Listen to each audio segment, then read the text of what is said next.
Yeah, look at that. They've verified it. Mine says it's these. And he got it through agenda notes. So what do you can? In any event, I call the meeting to order. And Mr. Woods, would you like to lead us in the Pledge of Allegiance? Certainly.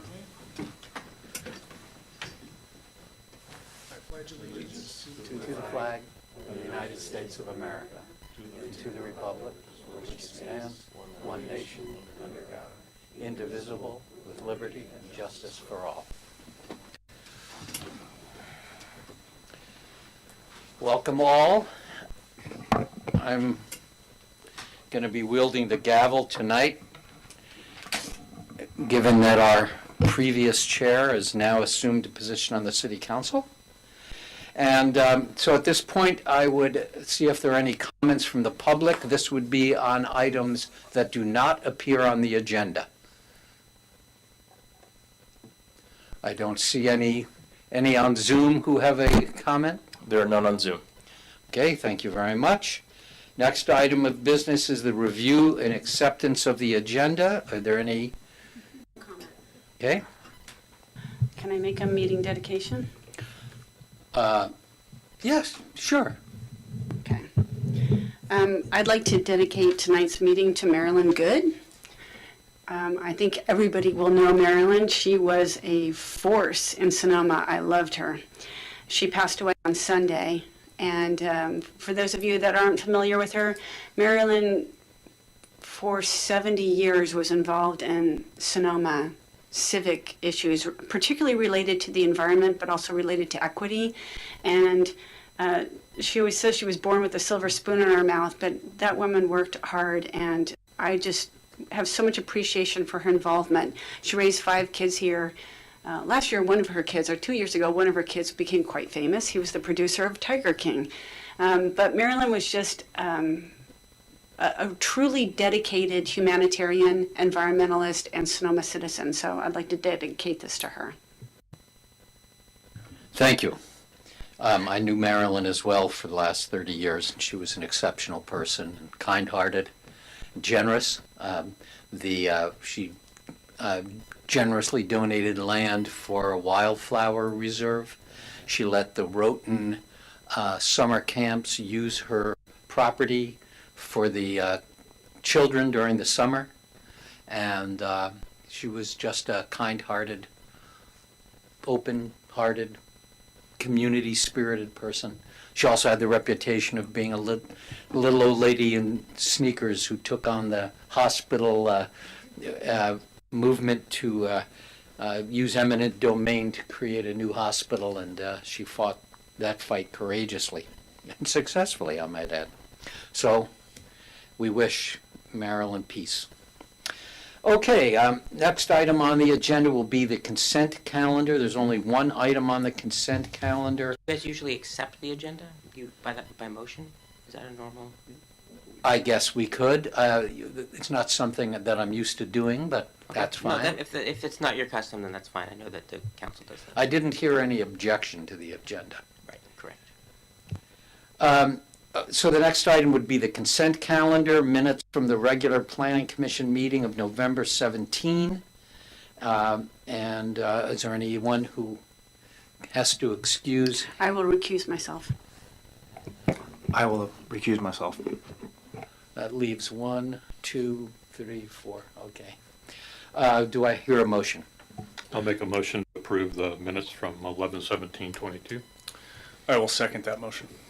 Okay. We'll have a roll call, please. Commissioner Barbos? Yes. Commissioner Willers? Yes. Commissioner Wyrick? Yes. And Vice Chair Barnett? Yes. Thank you. The motion passes. Okay. It's been placed on the agenda tonight at the recommendation of both the city attorney and the planning director that we officially select our officers, chair and vice chair. And there may be, according to the city attorney, an opportunity to review this if a majority of the commission changes after the council has made its selections, and if a majority, therefore, If a majority does not change, then the choices we're making tonight would stand. Do I have that correct? That's correct. Okay. So with that, I will open the nominations for chair. I nominate, to my left, Vice Chair Barnett to be chair. Thank you. Second. Is it necessary to second these nominations, by the way? Nominations do not need a second, they just need to be accepted by the nominee. Okay, I accept your nomination, thank you. Are there any other nominations for chair? Is there any, are there any, oh, yes? I would like to nominate Sheila O'Neill to the vice chair position. We'll get to that next. Oh, I'm sorry. We're still working on chair. Do we need to go to the public for comments on this? Are there any public comments? There are none on Zoom. Okay, any comments from the commissioner? All right, then we'll have a vote, please. Commissioner Barbos, Yes? Commissioner McDonald, Yes. Commissioner O'Neill, Yes. Commissioner Willers, Yes. Commissioner Wyrick, Yes. and Vice Chair Barnett. Aye. Thank you very much. I appreciate your vote of confidence. Now, we will move on to the, it says the gavel has to be transferred to the new chair. Well, boy, and this gavel is really worse for wear. Wow. I think it's one I used in 2006. Now we're going to call for nominations for vice chair. I was going to nominate Mr. Barbos, and I don't know if he will accept that nomination. I will, but I would be perfectly happy with Ms. O'Neill. Okay, well, we'll open the chair. What would you? I will withdraw my name, please. And I believe I'm not eligible anyways because I'm out of the area. So I will respectfully and with gratitude withdraw. Thank you. All right, given that diplomatic recusal, are there any other nominations for vice chair? Okay, comments from the council? Comments from the public? There is no one on Zoom. All right, we'll have a vote, please. Commissioner Barbos, Yes. Commissioner McDonald, Yes. Commissioner O'Neill, Yes. Commissioner Willers, Yes. Commissioner Wyrick, Yes. and Chair Barnett. Aye. Thank you. The motion passes. Okay, thank you very much. Now we'll move on to the first of two public hearings. The first one is a consideration to approve a use permit parking exception design review of Sally, I hope I pronounced this right, Geftakis. How was that? For a change of use from retail to a restaurant of commercial building at 117 East Napa Street. Staff report? Absolutely. Happy December, everyone. The application before the Planning Commission this evening is a use permit, parking exception, design review, and sign permit at 117 East Napa Street. The new business will be Monday Bakery, and this is the former Bear Moon Clothing Company that we have all known and loved for many years, and wish Denise and Robin best wishes in their retirement. This is just off the Sonoma Plaza on East Napa Street. It's really loud. Okay. The parcel is 6,726 square feet. It's currently developed with an 842 square foot commercial building. To the north is commercial and readers' books. To the south is residential, zoned medium density residential, the Nathanson Lane neighborhood. To the east is Bennett Valley Cellars, also zoned commercial. And to the west is commercial as well. This is a shot looking north in the back area that's been largely unused for many years, so it's very exciting to see the potential there. Here's the existing north and south elevations. Some more pictures of the project site. There's the rear parking off Nathanson Lane, the little alley that leads back from East Spain Street, excuse me. The project is located in the downtown district and is zoned commercial. There's no additions proposed. So the project will maintain all of their conformity standards. The proposed project entails the conversion of the existing retail space to a bakery, which we consider to be a restaurant. The applicant is proposing 12 indoor seats and 12 outdoor seats. And I need to clarify, in the staff report, there was an error in the hours of operation. So the proposal is 7 a.m. to 7 p.m. In order to give them flexibility, they were originally not proposing all of those hours, but in keeping with our recent practice, want to give flexibility to whoever comes next as well. So there are 3 on-site parking spaces, including 1 accessible space on the southern side of the property, accessible by Nathanson Lane. The project would include an accessible walking path and bike parking. The restaurant would serve baked goods and burritos, coffee, and have a small retail section as well. All of the food preparation would be off-site and brought to the location from their commercial facility in Napa.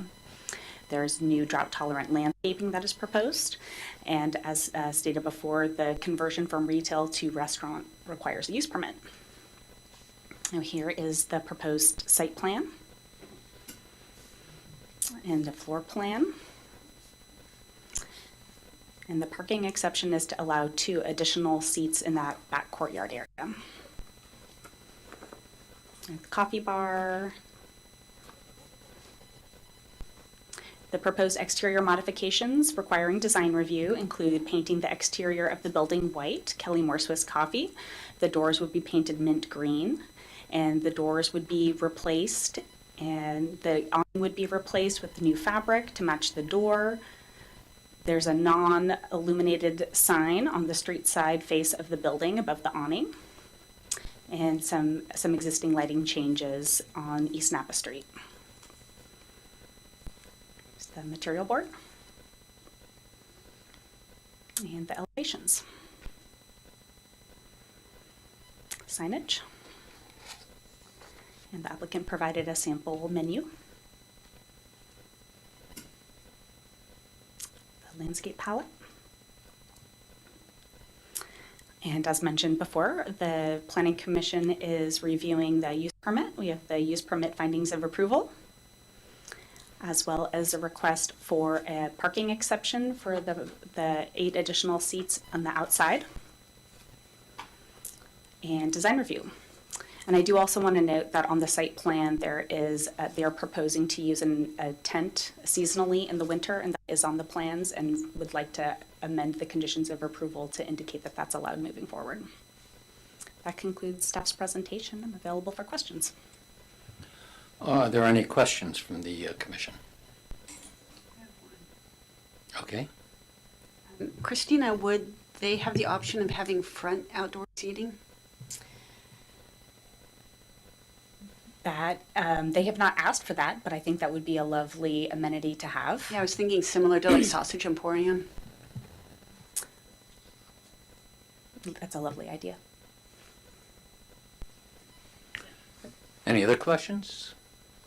Any questions from the public or public comments? Okay, why don't we please step up to the microphone, give your name and address for the record. Patricia Cullinan, 425 Denmark Street. I was at design review and you didn't show the really cute picture of the front of the building. This is going to be a really nice place, and I totally support it. Okay, thank you. So, Chair, one way to do this would be to allow the applicant to provide some Yes, that was information, going to and be then we'll next. open the public hearing technically. Okay.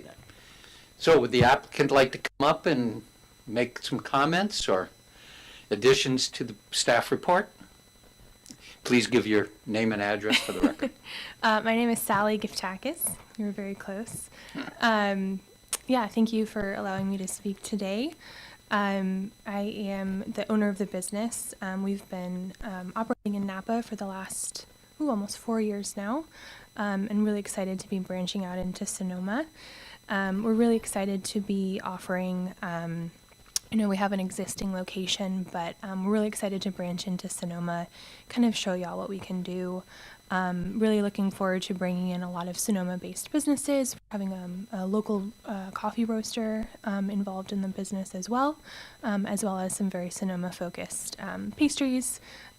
We did the Sonoma Farmers Market over the summer, so we made a lot of great connections with some local vendors there. So looking forward to using a lot of local farmers and really getting ingrained into the community. Thank you. Are there any questions for the applicant from the commission? Okay. Okay, please. Sally, I haven't been to your bakery in Napa yet. I want to go. It looks really appealing. We don't give use permits to people, as Bill Willers has taught me many times. But I was really intrigued. Whoever's doing your social media and your Yelp, I just want to ask who it is and compliment them. Thank you. Yelp is a combination of myself and my general manager. And then I do have a social media gal. Her name is Ashley. Refine Creative is the name of her company. We hired her last year and she's doing an outstanding job. So, Yeah, I have to say your responses, not to the 5-star reviews, but to the 1-star, there weren't many 1-star reviews, but the responses were so kind and seeking feedback, and it was really pretty exemplary. Thank you. My Yelp compliments. Yelp is a very interesting animal, so it's very hard to walk that fine line between being able to uphold your standards while still being able to interact with the public in a gentle manner. So it's a complicated process, but we try our best. Okay, thank you. Anything further from the commission? Thank you. All right. Ready for some comments? I assume there's no public comment?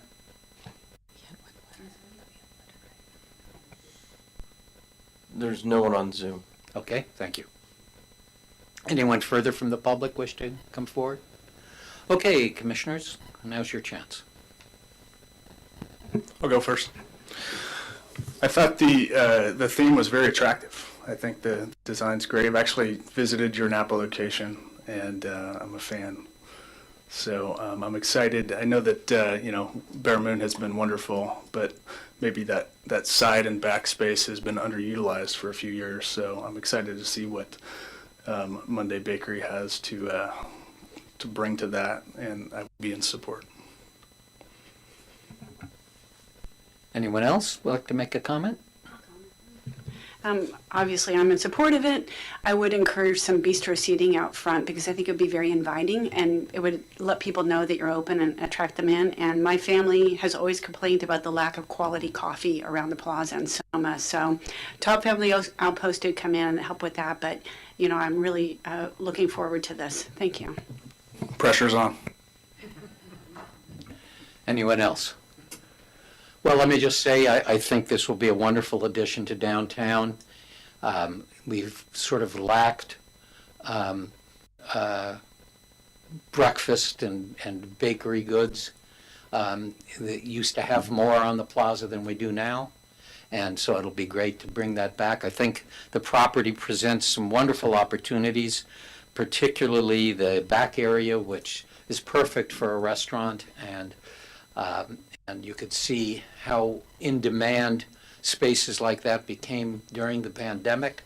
And I think people really got used to sitting outside and enjoying it. So that should be a wonderful amenity.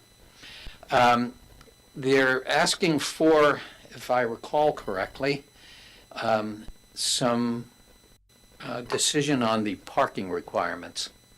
So I'd like to solicit comments from the commission about the parking.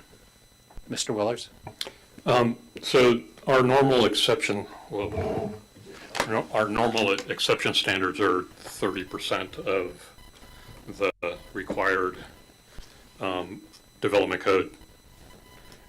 How many parking spaces are they going to? They need 5, and they're going to provide 3. So we're right at that 2/3, 1/3. We're actually at 33%. Yeah. So I don't see any, I'm very familiar with this property, having done previous proposals for it. And Nathanson Creek Lane is essentially an alley driveway. I don't think it's going to be used primarily to access the bakery. Most people don't even know that it really exists, that the parking back there exists. And the fact that there's a public parking space across the street is certainly, or a public parking lot across the street, is certainly an advantage for if any shortfall of parking. As long as we're within the standards of providing an exception here, I don't have any trouble with it at all. All right, thank you. Mr. Barbos? I agree with that, and just note that there's a number of other restaurants on the same block that don't have any parking. So I think it's only fair that we give her what she's asking for. Further? I make a motion that we approve the use permit, parking session and design review, PN 22-033, subject to the conditions of approval. I second that. Through the chair, just could we get clarification? You had asked for some amendments, so if we could make sure those are. Yes, I would like to amend Part of the the motion. condition of approval. Oh my gosh, I think it's number 1 or 2, where it outlines the business, and to add a note about the use of the seasonal tent in that rear yard. And also the hours. Yes, yeah, I believe the hours and the conditions of approval are correct. It was the staff report, but thank you. Okay, would the maker of the motion accept those So additions? amended. And the second? So amended. Okay. Any further comments? Roll call vote, please. Commissioner McDonald, Yes. Commissioner O'Neill, Yes. Commissioner Willers, Yes. Commissioner Wyrick, Yes. Vice Chair Barbos, Yes. and Chair Barnett. Aye. Thank you. The motion passes. All right, thank you very much. Good luck. Welcome aboard. All right, we're doing well. Let's move on to the item 8.2. This is to consider and possibly act forward a recommendation to the council regarding the introduction of an ordinance amending the municipal code on streetscapes, fire apparatus access road standards, private road and driveway standards, and amending Chapter 1992 definitions to align our roadway standards with the California Fire Code. Staff report, please. Yeah, absolutely. So the proposed ordinance before the Planning Commission this evening is a continuation of the work that we started at the beginning of 2022 when we were looking at kind of a complete overhaul of the parking and loading standards as well. And as that section has morphed in its complexity, we are electing to move forward what we consider to be one of the more important pieces as far as SB 330 and the objective standards, which is making sure that our code contains very clear objective standards for driveways, private roads, and fire access lanes. And so we have been working with the fire marshal, the city attorney, the prosecutor, the building department, public works, and are bringing forward this very focused amendment. The primary goal, as I mentioned, is clarifying the standards, and part of this is moving them up in the code. So currently our driveway standards are in parking and loading. So it's Chapter 1948, it's called Parking and Loading. So someone who's not familiar with our code, I don't believe would intuitively go to that section to look for driveway standards. When you further go into parking and loading, it's buried way, way far down. So the section pertaining to driveways is 1948-100. So the proposal is to delete the section in Chapter 1948 and to move it, oops, I'm going the wrong way. Move it up to streetscapes, which is 1912. And the intention with this is to really try to utilize this section better. Currently, streetscapes is very underutilized, and it really has more design standards for what Broadway should look like and bike paths and things like that. And so this will move it up in its importance. And when you're designing a project, how big the driveways need to be and the fire access is really one of the more important design characteristics. We currently don't have objective standards for fireways, and it is fire lanes. It's a problem because a project will often get approved, and then when the fire marshal is looking at it, he'll discover some pretty significant design flaws. And so this will help the make it very clear to the public what the development constraints are, and hopefully make it easier to find as well. So we have new definitions for what a fire apparatus access road is. We have new definitions for a driveway, as well as a private road. And most private roads will also be a fire apparatus access road. So they're a little bit interchangeable, but the standards are different. The fire access roads are governed by the fire code, and there are circumstances where a private road might not be a fire access road. It'll depend on the length. So the fire access apparatus road, I'm going to say that wrong, it's when there's more than 150 feet. So the hose has to be able to wrap around a building. So we have our standards for, the two new sections, so our 1912-030 Fire Apparatus Access Road Standards. And I'm not going to go through all of this. I'm hoping you guys all read it. It's not coming up very well on the slide. This is really just for formatting. Then we have 1912-040 Private Roads and Driveway Standards.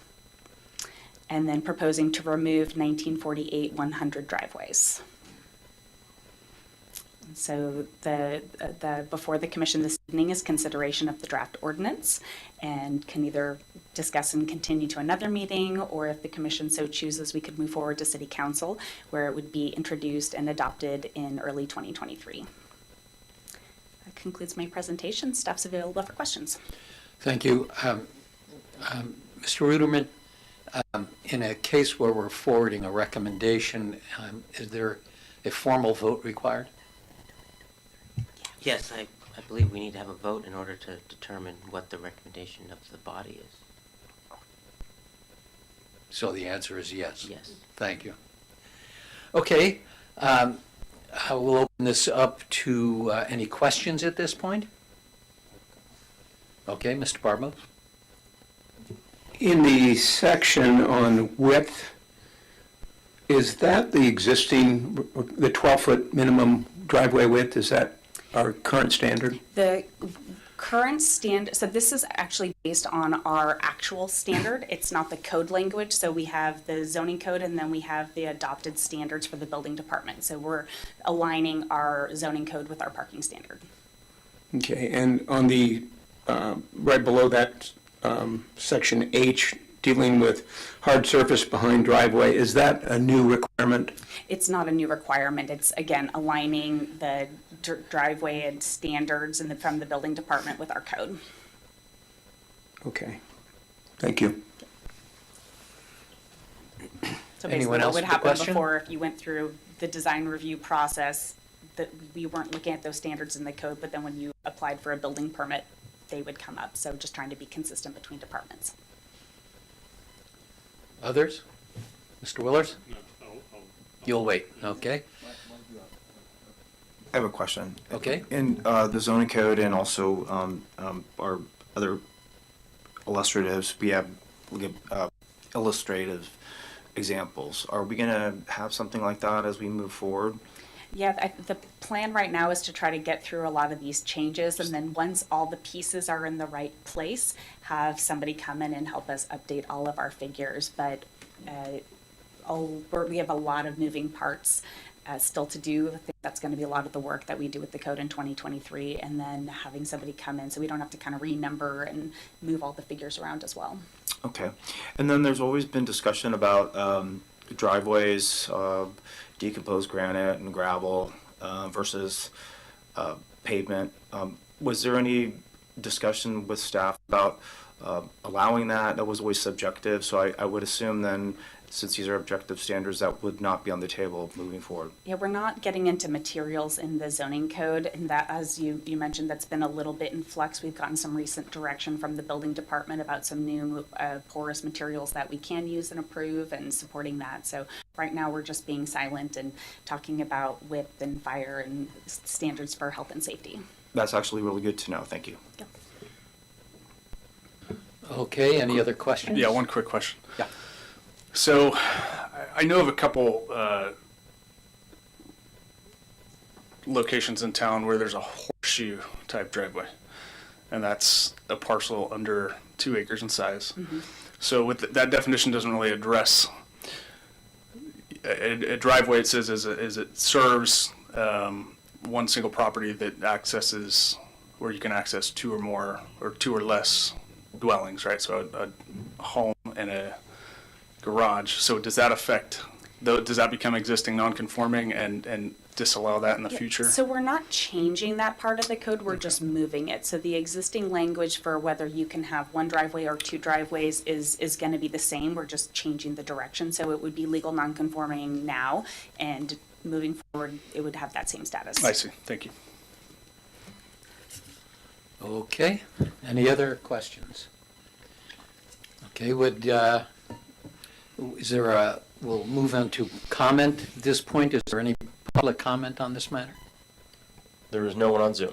Okay, bring it back to the commission. What are you pointing at?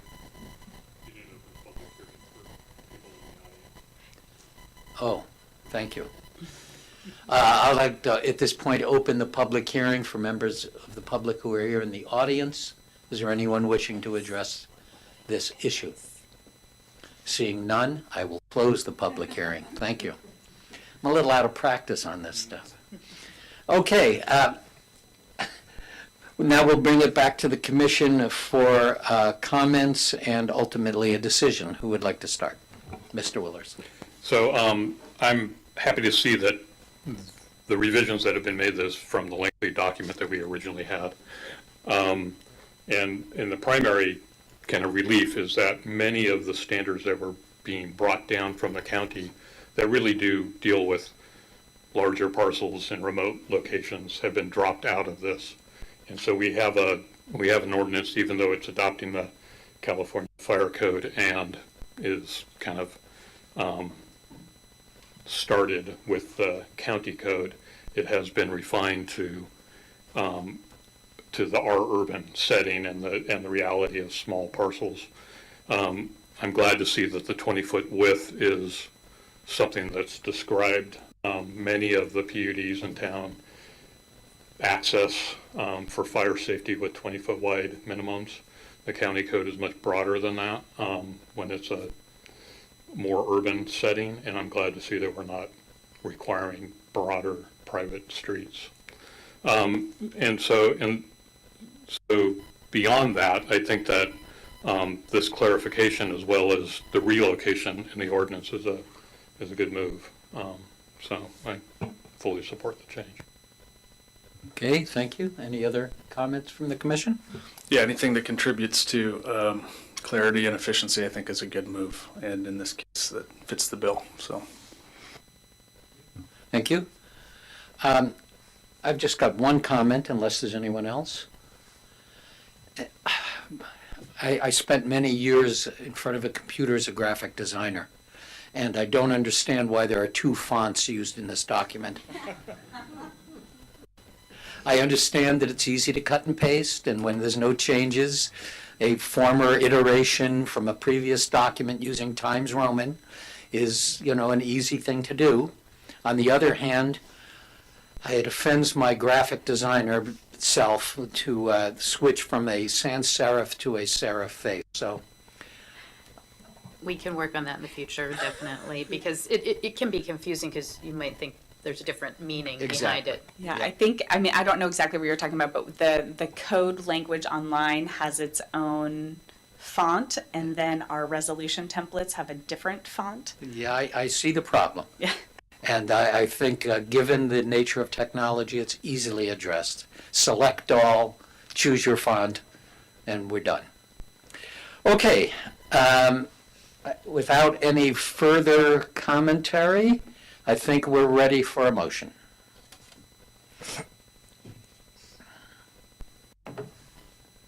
Mr. Barbos. I move that we approve the draft ordinance and recommend the city council adopt it. I'll second. All right. Vote, roll call, please. Commissioner McDonald, Yes. Commissioner O'Neill, Yes. Commissioner Wheelers, Yes. Commissioner Wyrick, Yes. Vice Chair Barbos, Yes. and Chair Barnett. Aye. Thank you. The motion passes. All right. Now we're moving into items for discussion. The next item is 9.1, which is listed as a study session. I want to go to Mr. Ruderman for a moment to talk about the implications of a study session for the comments and comportment of the commission and its expressions of opinion, if any. Yes, thank you, Chair. So there are study session guidelines, which I believe the Commission is familiar with, but I did want to just reiterate those guidelines before we begin our study session. A study session is essentially the opportunity for the public and Planning Commission to give feedback before an application has been accepted by the city on a project. As a result, we expect the project applicant to provide an overview of the project. This is not a formal public hearing, so the chair has the discretion to invite the applicant to return for further comments or questions following an initial comment at the beginning. And also the chair has the discretion to invite additional comments from the public after initial feedback. The main point for the commissioners to remember is that they should refrain from making statements of absolute judgment, because these can be considered as expressions of bias. So straw votes or polls are not to be undertaken during a study session, and commissioner comments made in the course of this study session should not be construed as limiting any action that the Planning Commission may subsequently take with respect to a project in the course of the entitlement process. And that's because constitutional due process applies to many land use entitlements, and a very important part of due process is that an applicant receive an impartial hearing before impartial decision makers. So that's why we want to refrain from statements of absolute judgment about the issues. Okay, please. Happy to answer any questions about that. Yeah, I have a question. Why is it that our city policy doesn't have us notice the study sessions? For instance, for the neighbors to this property, I mean, when we have an application coming forward, we're required to give notice to people within 500 feet. But with a study session, is that something we could do? I would really like to encourage more of the neighborhood involvement in that. So I spoke to a couple of the neighbors today and nobody was familiar with this. And I'm just wondering what our process is and if there's something we could tweak there to make it a little bit more transparent. Yeah, we could always provide more notice than is legally required. And so that is something that staff can work on and implement. It's implementing a policy to do so. Yeah, our code procedures for noticing a hearing, that's outlined by state law. And so we are not legally required to do it. As a matter of practice, we increasingly have been. So this project was noticed in the Index Tribune. Okay. So it was not, we did not do the mail cards, but we did do an advertisement in the paper twice. Yeah, and it was just, I was having conversations with them about other topics, but this came up and I wasn't even aware that the study session didn't have to get noticed. So that was an education for me, but I would definitely encourage us to do everything we can, just because once the neighbors get involved early, there usually tends to be less of a defensive nature. That's usually the first piece of advice that we give applicants, is to talk to your neighbor, but that's good comment. Okay, thank you. Let's move on to our staff report. Yeah, absolutely. And this item before the commission right now is a continuation of the discussion on the downtown parking management plan from November. Oh, did I do it out of order? Sorry. Study session is first. Sorry. I got my slide switched. That explains why I was confused. There we go. This is the study session of Ned Forest for single-family residential development at 400, 424, and 434 Brazil Street. The project site is located in our northeast planning area and is zoned hillside residential. The hillside residential zoning district is applied to hillside areas of the city that are suitable for very low density, single-family residential and agricultural land uses. The maximum allowable density is 1 dwelling unit per 10 acres. The zoning district is consistent with the hillside land use designation of the general plan. And pursuant to section 1940-050, that's where our hillside development guidelines are. A conditional use permit is required for new development. And the maximum floor area ratio is 0.1. I think the key issue with the zoning district is we have very restrictive standards. So floor area ratio is 0.1, maximum site coverage is 15%.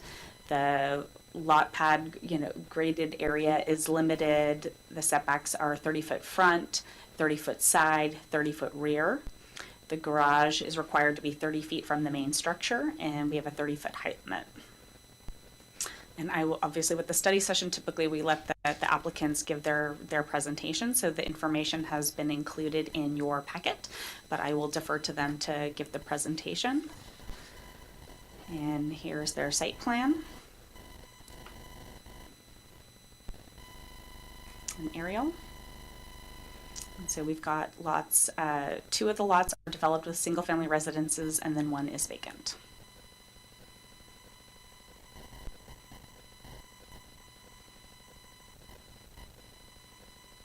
And I'm happy to revisit any of these throughout the study session as well. Some photos of the site. And the discussion this evening, I believe, is going to center on variances and exceptions. So I have the variance findings of approval. And as a reminder, variance has state mandated findings. And the requirements are to find that the adjustment is consistent with the general plan. And that really the important thing with a variance compared to an exception is that there are special circumstances applicable to the property, size, shape, topography, location, or surroundings, such that the strict application of the requirements of the development code deprives the property owner privileges enjoyed by other property owners in the vicinity and in the same zoning district. Number 3, granting the variance is necessary for the preservation and enjoyment of substantial property rights possessed by other property owners in the same vicinity and zoning district and denied to the property owner for which the variance is sought. Number 4, the adjustment authorized by the variance will not constitute a grant of special privileges inconsistent with the limitations of other properties in the vicinity and in the same zoning district. And also that granting the variance will not be detrimental to the health, safety, welfare, or injurious to property or improvements in the vicinity in the same zoning district. And by contrast, the findings for an exception are much more liberal. So same has to be consistent with the general plan, but the finding for an exception is an exception to the normal standard of the development code is justified by environmental features or site conditions, historic development patterns of the property or neighborhood, or the interest of promoting creativity and personal expression in site planning and development. And then the similar finding about public health and safety. And if there are, I'm happy to answer questions, or we can also open it up to the applicant. Let's start with some questions. Mr. Barbos? Could you talk about the requirement or the limitations on pad size that apply in this district? Yeah, let me pull up the development code. So we recently changed that definition, so I'm not sure if it's updated in the code.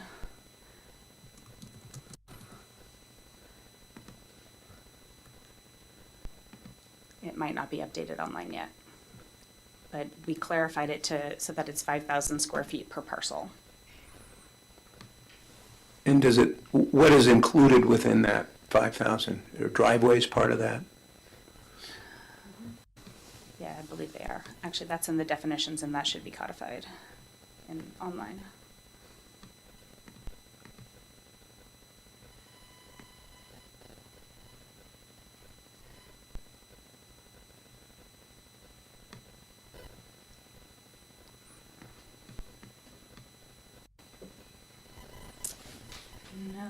go. Lot pad graded area means the size of the grading pads supporting the boundaries of the structure's foundation, vehicle access, parking areas, and graded areas as shown on the approved grading plan. Thank you. So, any other questions from the commission? Yes, Ms. O'Neill? Wasn't there an inclusion of pool area in the pads? No, not in the definition that was. Okay. All right, and then I saw in their document, they were asking the question, when I highlighted it, kind of hid it away. If swales were included in the lot pad area and trenching for underground utilities? Well, I should probably just leave this definition up. So the lot pad graded area means the size of the grading pad supporting the boundaries of the foundation, vehicle access, parking spaces, and graded areas as shown on the grading plan. Can you go to the part where it shows maximum pads of 5,000 square feet per lot? Yeah, let me see if it's in here.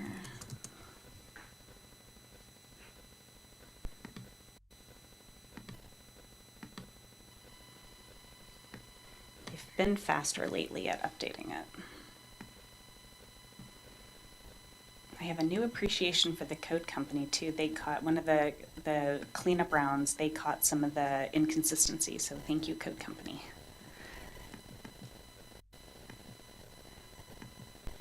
This is the old version.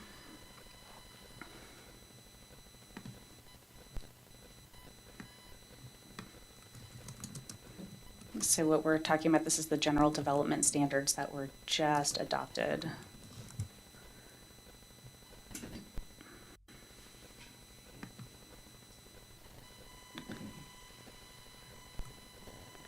You guys really like to keep me on my toes.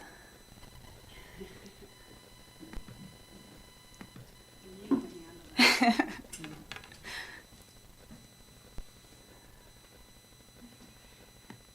believe this is what was adopted on the 7th.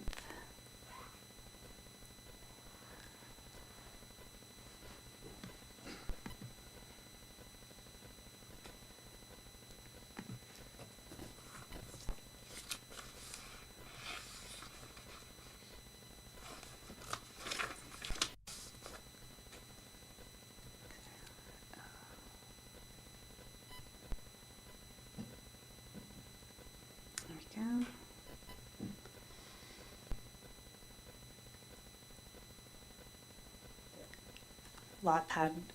Lot pad grading shall not exceed 5,000 square feet in total area per parcel, including access road or driveways. Thank you. Okay, any other questions? All right. Why don't we open the public hearing and invite the... Thank you. Open the public hearing and invite the applicant or the applicant spokesperson to come forward. Mr. Forrest, it's nice to see you here. I haven't seen you in a while. Yes. I guess I'm both in this case. I represent some clients, but I am the applicant. Good evening, Commissioner and some commissioners and Chair and Ms. Jeremy. Thanks for helping us get here. This was great, and I will try to be brief. We have very specific questions that we gave you, and that'll, I think, help us get through this, but we'd like to hear any of your concerns and comments at this time. I want to say I'm here as an enthusiastic supporter of the Hillside Development Standards. I was, as a citizen, I live here in town, of course, I think you know, and I'm very enthusiastic about them, and I approve of them, and I'm not here to wink at them or fight them. In fact, so just like in spite of what you saw, we're not asking for an exception, and we're not asking for a variance yet. I mean, but because the definition of the lot pad graded area, that 32-word definition, there are conditions which it might not fit. So, and I think this might be of interest in kind of future things in development of the hillside ideas. Our parcels had 130 years of quarry activity, which left trails and roads and pads and terraces and excavations and rock outcroppings, and extensive dry-laid masonry walls. Most of these elements have been called out as cultural resources as well, and on our reports, which are attached with your package. So we are reusing these features and building on existing improved conditions.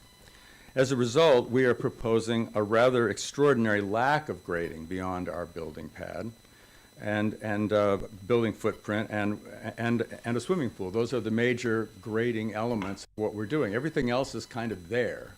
So our broad question is how the areas of existing conditions and and the use of buried utilities and drainage are applied to our grade pad limit.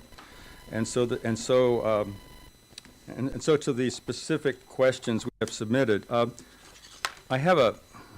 don't think this is too last minute. It will certainly help, I think. Could I give these to you there? These are just some of the areas where it's only like 12 numbers. It won't be too tough.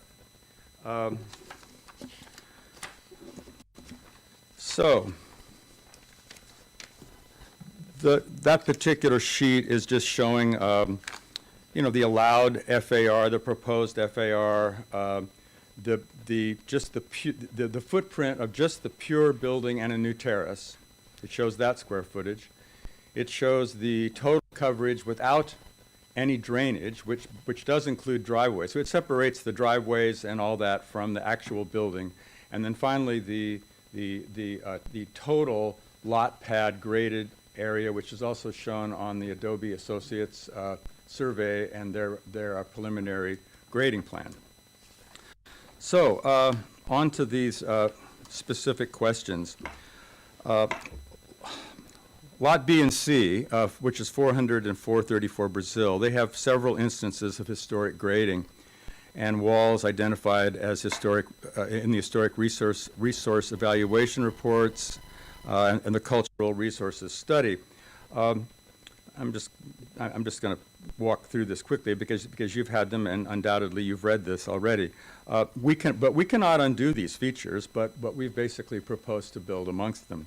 Our modest building footprints are very near or less than 2,000 square feet each. I mean, that's a building, and they have a shared pool, and the new vehicular improvements can be totally within the grade area limit. And what we'd like to ask is, may the historic features be outside of this limit? In other words, there's a huge, maybe the site plan A112, I think it's the first one on the site plan list. That'll probably help.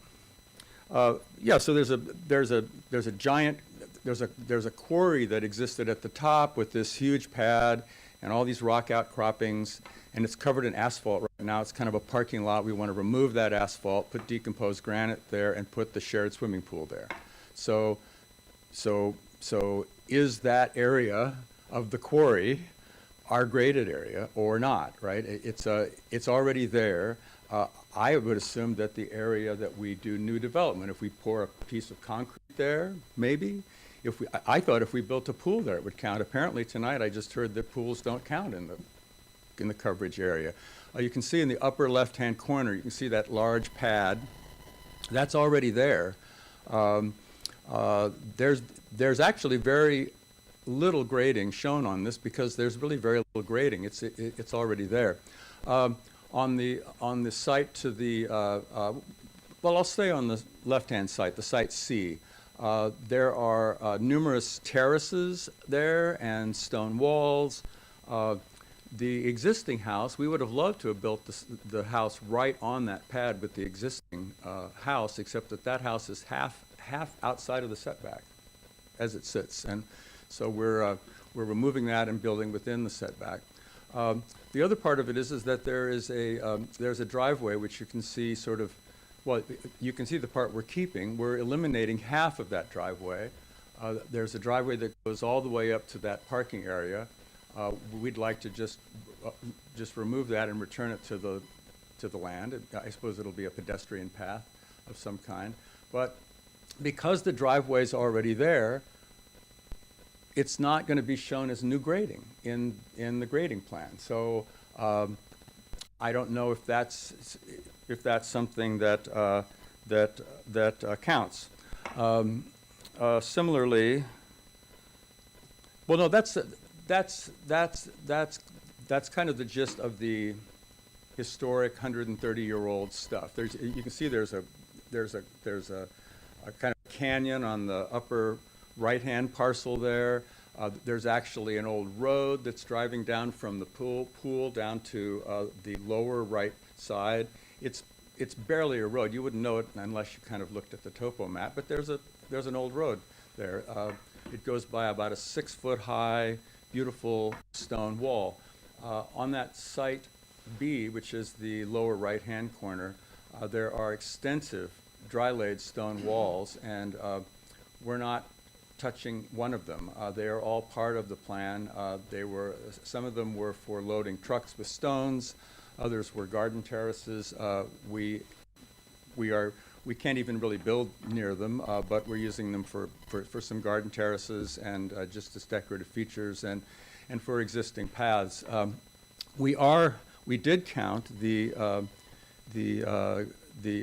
driveway for Site B, the lower right-hand corner. We did count that drive access area in our coverage, but frankly, 2/3 of it is there right now if you go there. I mean, it's a paved driveway, but it was small, so we did it.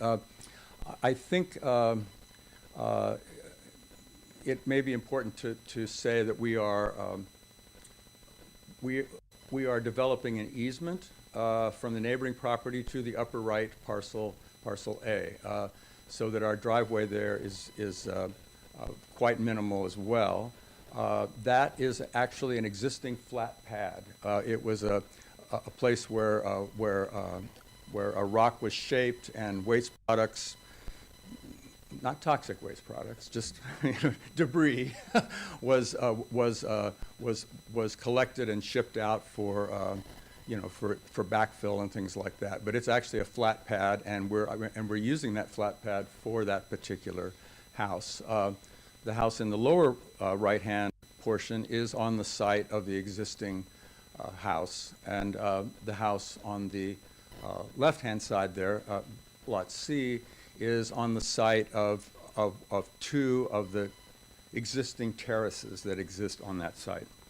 So that's one, and maybe the broadest question, which I can't pull that out of the definition of the lot pad grading. So that's why I'm saying, well, maybe it isn't an exception, maybe it isn't a variance. I don't know. That's why you guys are here. And then I asked you about the driveway. We would like to remove half of its length and consider the existing driveway to not be part of our lot pad graded area. And then the third is there's a lot of, I don't know if it's important to show the Adobe drawing, but there's this preliminary drainage. On a hillside site, we have to get water around things. There are these major swales. A sensitive grading plan would include the shallowest possible slopes, and that's exactly what we were proposing there for a while. But then it turned out that some of these drainage things were as big as our house.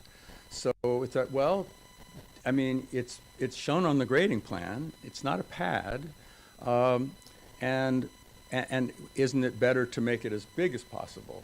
And yet the code would, or not the code, but the ordinance would ask us to do otherwise, well, it would encourage us to make it as small as possible and as steep as possible. So I'm just wondering if those things count.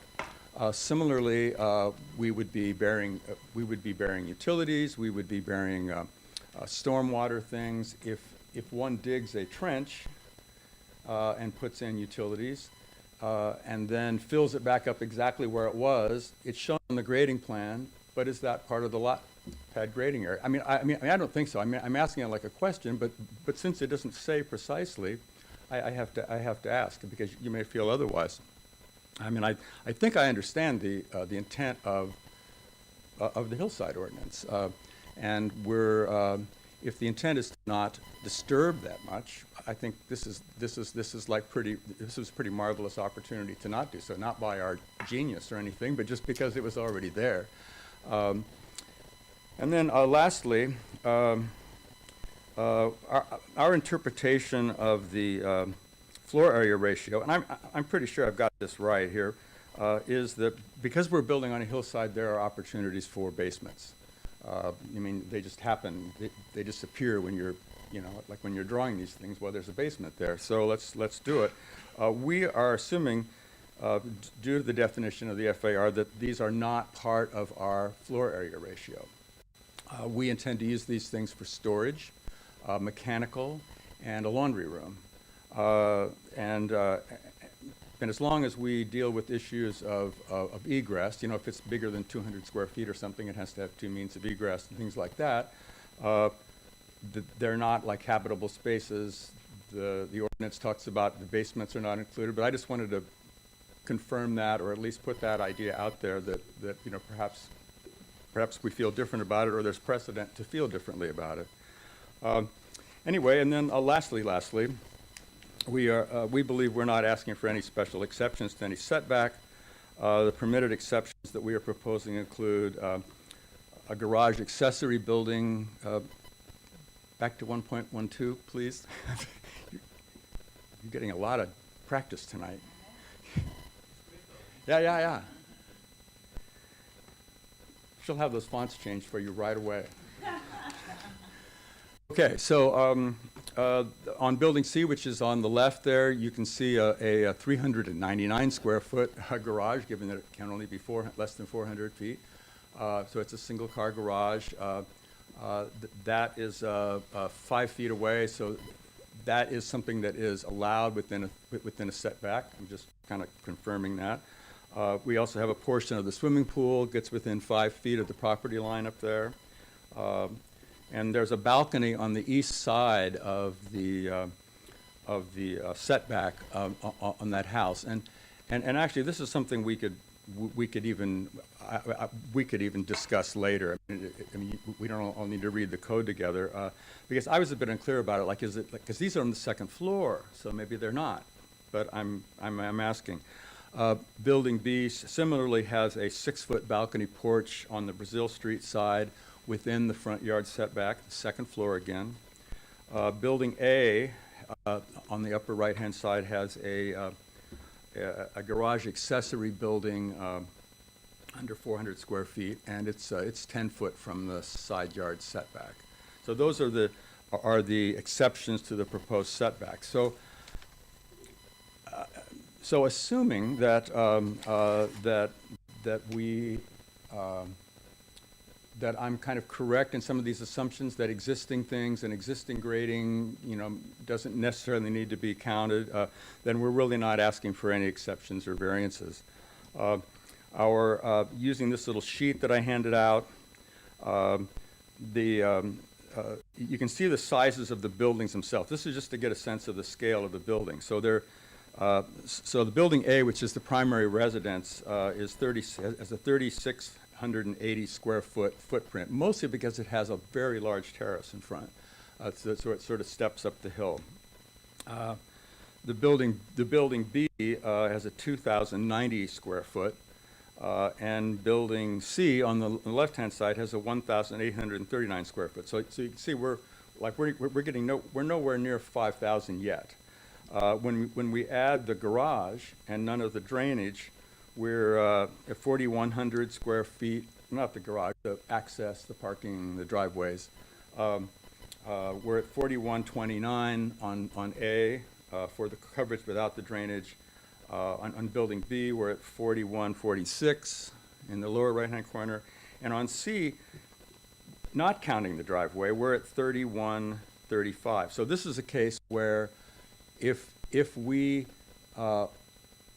determine that that half of the existing driveway should count, then we'd be 400 square feet over. And so if you add what we have and then you add the drainage to it, and these are the numbers from Adobe, you can see that the building A is conforming at 4734, building Building B, the lower right-hand corner, is 119 square feet over, and Building C, on the lower left-hand corner, is 430 square feet over.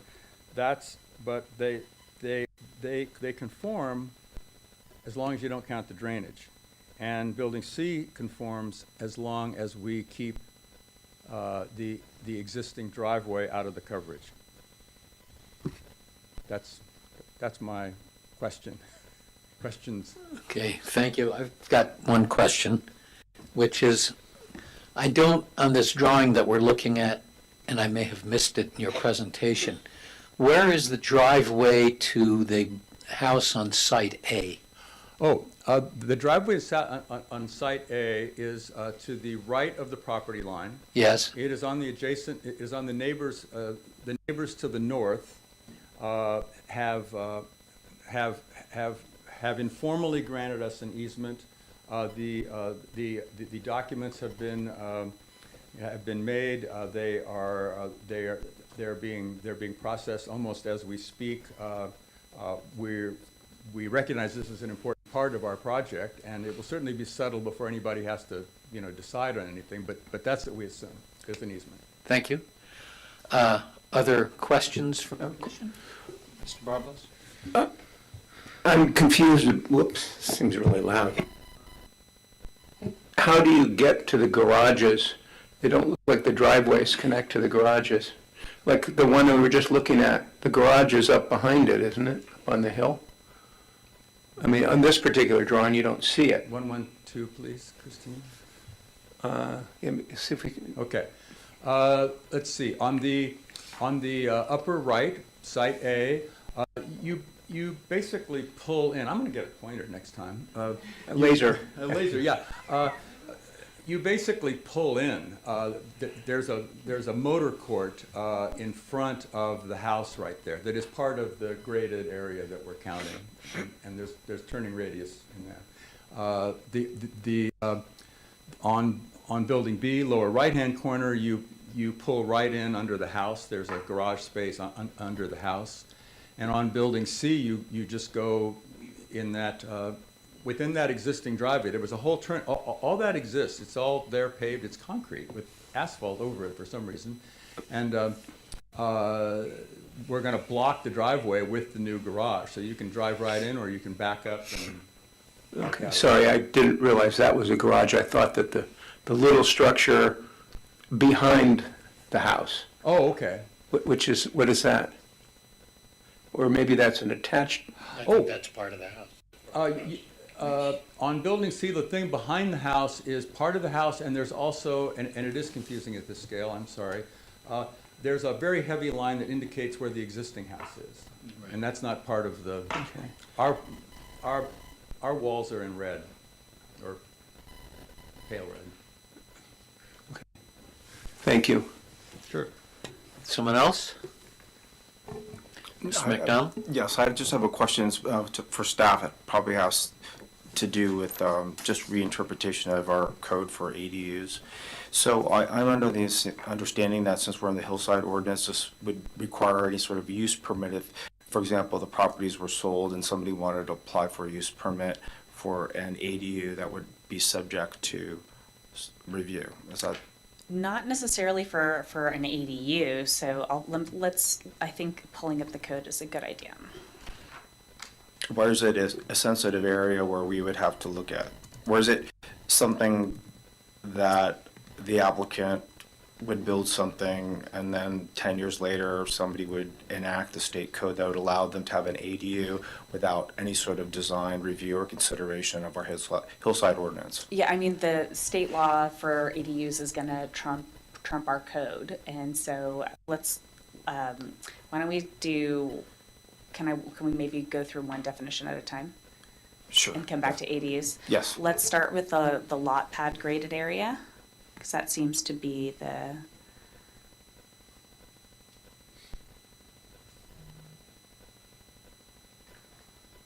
So I think some of the issues that Mr. Forrest was bringing up I believe are pretty clearly not included. What might be helpful is for us to work on a diagram of lot pad graded area and what would be counted and what would not be counted. So lot pad graded area means the size of the grading pad supporting the boundaries of the structure's foundation, vehicle access, parking spaces, and graded areas as shown on the approved grading plan. So what we're going to be looking for is a grading plan with an outline that shows what's being included and what is not. Question on that, if I might.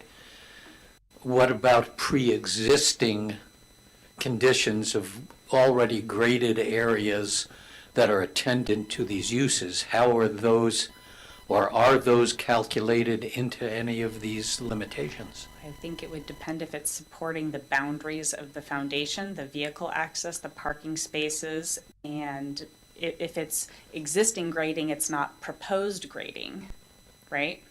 So if we Yes. have a road, going up the hill, that doesn't require a grading permit.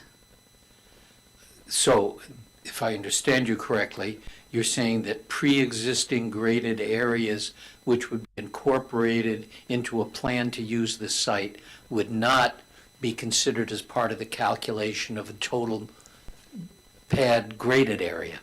I'll let the city attorney chime in as well, but my interpretation is if grading is being proposed for a new structure and it is shown on the plans, then it would be included.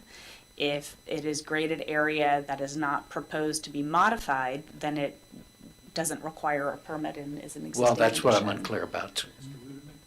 Can you Yeah, no, opine I think on that makes sense, because if it's already graded and you don't need to grade it again, then it wouldn't count.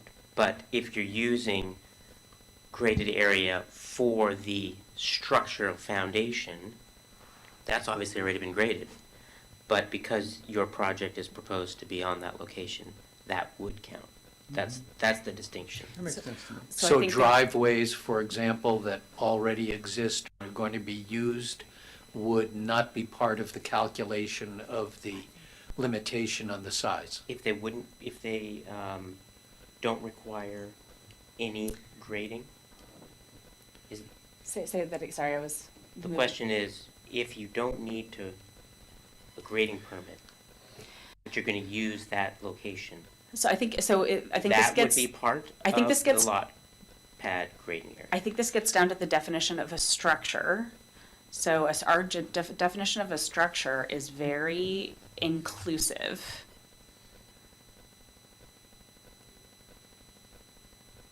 So a structure means anything constructed or erected, the use of which requires attachment to the ground or attachment to something located in the ground. So a pool would be a structure. But also, if we're looking at the maximum pads for any given lot of 5,000 square feet, wouldn't that have to include what's already there when you're adding on? You Yes. still have a maximum 5,000. If you're using that graded area, like for that graded area where you're putting in the pool and you still have to alter it more to create the pool, then that would be part of it. Yeah, or if I have a driveway that's 500 square feet, but it doesn't mean it's zero just because it's there. It means that I have to limit how much more I can add so that I don't exceed that 5,000 square feet. And that being said, I think a lot of these conditions that we're talking about are really great examples for why you could justify an exception or a variance. You have very unique site constraints that are unique to this specific site. But what we don't address, it appears to be, are pre-existing conditions, where what the language, even for a structure, doesn't speak to a pre-existing condition. And therefore, what's a little unclear to me is what we're including in some of these limited permissions. Yeah, I think it gets down to what the project is proposing to construct. Okay, so you're saying that the pre-existing construction doesn't count? I would say it does, just from my perspective, just having, just talking at the study session here, not to make a definitive decision, but I would say that because it does not say new, it does not say only new, it doesn't specify that it's whatever exists or new. It would be both. You would have to add. Okay, well, this seems to me to be an area that's a little unclear or ambiguous, which was what we're attempting to eliminate in our code revisions. This may have been one little piece we could clarify or will need to clarify. Mr. Willers? I want to step back and essentially address what the intent of the hillside ordinance is, and that is to limit excessive development in the hillsides. Mr. Forrest has limited excessive development in the hillsides in his approach to these existing lots, which are in essence severely graded because of their previous use.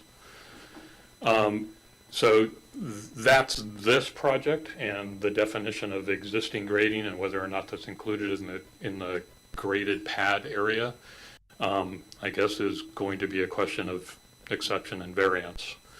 From my perspective, the reutilization of this property in the way that it's being requested is actually in keeping with the intent of the hillside ordinance. And that is that there's a limited amount of pad area that's being developed with new structures. Those new structures are conforming to the requirements of the setbacks in the zoning code. They're constrained by all of those things. There's, these hillside parcels are relatively large with relatively small buildings being placed on them, which was exactly the intent of the hillside ordinance. And to address the impact of building on a hillside, so that those hillsides weren't graded and terraced as it was for the quarry. And so if this was a new condition and this building project came in and didn't have that existing grading on its site, we probably wouldn't be talking about a lot of this, because that existing grading wouldn't have existed on the new development. So I think one of the primary questions, and I agree with you about the drainage graded area, because in the graded area definition, to me, that is a question, because you need to grade for drainage. Yet drainage can be impactful visually, or it can be sensitively done, which actually increases the amount of area that you have to grade. So it's not clear to me whether or not that drainage area is included in the definition of graded area. So that's, to me, that's one part of the ordinance that needs to be clarified.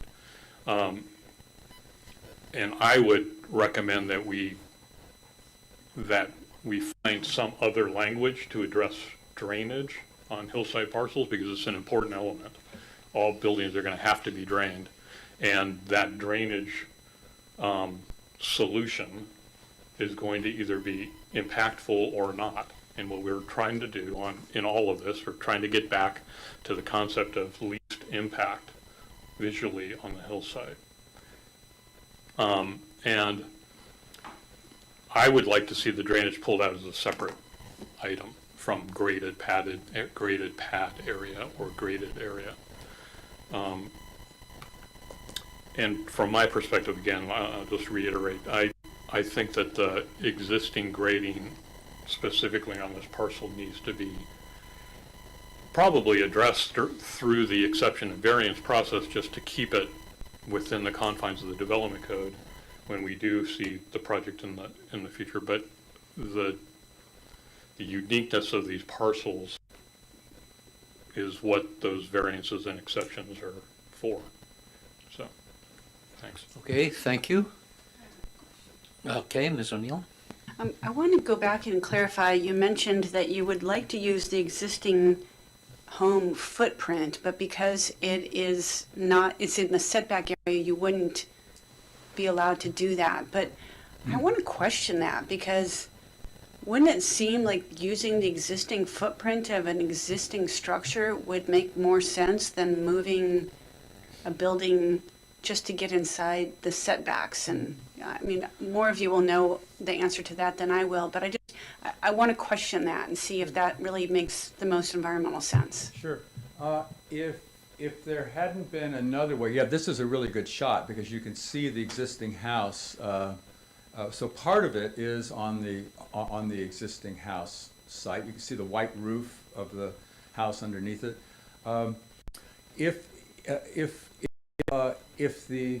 If we hadn't had a terrace, there's all these terraces to the north, to the upper part, on the north side of the existing house. It's seriously graded there. There's, I don't know, 5 or 6 different levels, and there's all this concrete and all this stuff going on there. That's where we're putting the rest of the house. And if we hadn't done that, well, I didn't really want to ask for any exceptions because, I mean, this is a touchy subject, the hillside ordinance. We don't want to weaken it by, coming in here and, talking you into an exception that everybody else will ask for, right? So I didn't need to do it. Yes, that's the very first thing I thought of. Gee, if there was a 50, it's only 10 feet from the property line. City property. See, it belongs to the city. But you have a whole well site up there next to it. Yeah, but anyway, that's the answer. And if that's something you'd like us to consider, I mean, we could, but we are developing every inch of that site is on previously developed concrete on soil. I have a question through the chair, for the applicant, if it's possible. I'm assuming that you've done geotechnical studies and works. Even though that there's an existing graded area and a pad, it doesn't necessarily mean it's stable. Yeah. And so I'm assuming that you've gone through all the evaluation, that somebody may say that this is unstable, Yes. it was never graded correctly, and you can't use it, or you have to do X, Y, and Z to stabilize it, which may create more grading than you had anticipated. So have you gone through that No, but evaluation? that's a great question. We have one in process right now. And I've been in the situation before where, historically developed projects, they just shove some dirt over in the corner and build a pool house on top of it, right? Nobody cared about it, and everybody thinks it's buildable and been there since the beginning of time. I will confess that the terrace area of the building A on the upper right-hand side, that's the only place that I'm curious about, because it appears that this bench into solid rock is like plenty solid, but they were throwing chips over their shoulders, and that slope coming down from that site may very well be a pile of junk. So, and if that is so, it could create more grading. If I didn't want to do that, I'd send piers down to the rock. I mean, you could leave it exactly as it is if that was important. But yes, I mean, thank you. That's you're spot on. It's an important part of historic sites is that they look good and they're not. Having walked the hillsides of the quarry, I was truly astounded by the degree to which what appears to be a natural hillside is actually the accumulated rubble and tailings of the work done to create the cobbles. Yep. And entire sections of hillside from one perspective look like a natural hillside, and then when you get up there and you get to look at it from another view, you realize this is just an aggregate buildup of rubble. And I have no idea how stable that rubble is actually, and I assume it's not very stable. And it was really interesting to gain that view of what from the ground and down here and looking up at the hillside from a distance appears to be solid hillside, but is actually a man-made rubble pile Right. in many areas. Right, our own midden.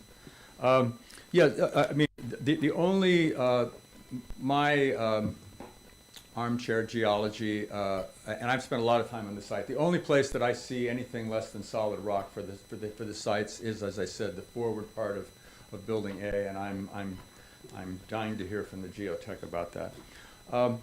Actually, I had 2 more comments, not questions. One is to make sure, because I remember it said on your directives for study sessions, we have talked to 3 neighbors. Actually, Tom Thornley has. I have not. He just ran into them and gave them a tour of the property and our proposals and all that. In particular, the McCrosties, who are, you know, the champions of the hillside. They were surprisingly enthusiastic about it. They were good. And then Joel Norsworthy across the street, he was all good. And then Golly G, she has the property to the north and is also the one granting us the easement, and she's very excited about it. So far we're getting good responses from the neighbors. And then just back briefly to new and existing work. I just want to make it clear that for instance, the swimming pool I counted. I mean, like everything was new. Like if I poured a piece of concrete on that pad above, in that huge area that's all asphalt now, that was counted. I mean, I have it. That's part of the tally. But the areas beyond that, even though they're flat, I would not. The house, particularly Building A, is sitting on almost absolutely flat ground. You could, I mean, if I had to, except for digging the trenches for the foundation, you could build it and not grade a thing except for the foundations. But we counted that. So if it's new, if we're modifying it, stretching it, adding to it or whatever, those additions and every building is counted in full, whether it's on existing grading or not. So it's just one of the. Thank you. Just one further question, which is what's the condition of the drainage on this property now? Well, I went out there Saturday and Sunday in my boots, and I was really interested in it, but it's amazing. The ground hasn't recharged yet. There was no channelization up there, but there is. If you look at the topography, there's a major bowl that comes down between buildings C on the left and B on the right. Yeah, you'll see it here. Yeah, it's it's like it comes down like to the top of the pool, and then you can see the obvious contour lines. It's a giant bowl, and then there's a flow line down in that meadow, which my client wants to put an orchard in there. And I went there to really see it gush, and I'm sure it does. But I mean, even the ditch along the street, no water. It was crazy. 2 days or 3 inches of rain. There was no. But Well, it's assuming that eventually in the season we'll find out. Yeah. I hope so. So in general, does this property drain down to the ditch along the street? Yes. Yes. The drainage that we've been asking about in terms of the area has mostly to do with building a house in a hill. There's water coming down behind the house, and you want to get it around it. So you're collecting all the sheet drainage from behind a building and sending it to someplace else. Yeah. The drainage thing that we're mitigating is not we're not redirecting. No, and my recollection is that the drain on that northern side of the street then connects to the western side of 4th Street and comes down in front of the Grandi house and the Sebastiani house and so forth, and eventually makes its way, I'm assuming, to a storm drain. And There's actually a subsurface drain there. yeah, There's this at the very. I mean, if you just followed that Brazil line right down, all of a sudden you get there. There's this old stone thing with a big iron grate in it, and I just assumed that goes under the street. There's a couple of manholes there. yeah. And that goes down 4th Street. Yes. Okay, I know there was a lot of work done years ago on 4th Street, roughly at the intersection of Spain, where in really heavy rainfall years, the water used to come gushing out of the manhole covers. Yeah. And then there was a large project put in there to increase the size of the storm drains on 4th Street in that particular region and solve that particular problem. Although, ironically, at 4th and Napa Street, there's still a drainage problem. Flood. It floods every storm. So, okay, thanks. A future problem for the city that I noticed when I was out there in the rain is that all the drainage on Brazil Street is cross-sloped and flowing south into all those neighbors. And they have little tiny pipes about that big that are trying to collect it. One of them, Joel, thought that we needed to do something, and we'll do whatever we can do. But there was no water coming from the site. It was all coming from the street. And they don't have curbs. So it's all just flowing down into their yards, and I don't know. We'll see how we do that. Okay, are there any other questions? Yes, I have one Okay. last question. The last one has to do with the fire hazard areas defined by the state and also by our county, and also the building code requirements now for homes and hillsides and sensitive areas. So one of the questions I have for you is, have you evaluated the existing trees around the structures that you want to propose?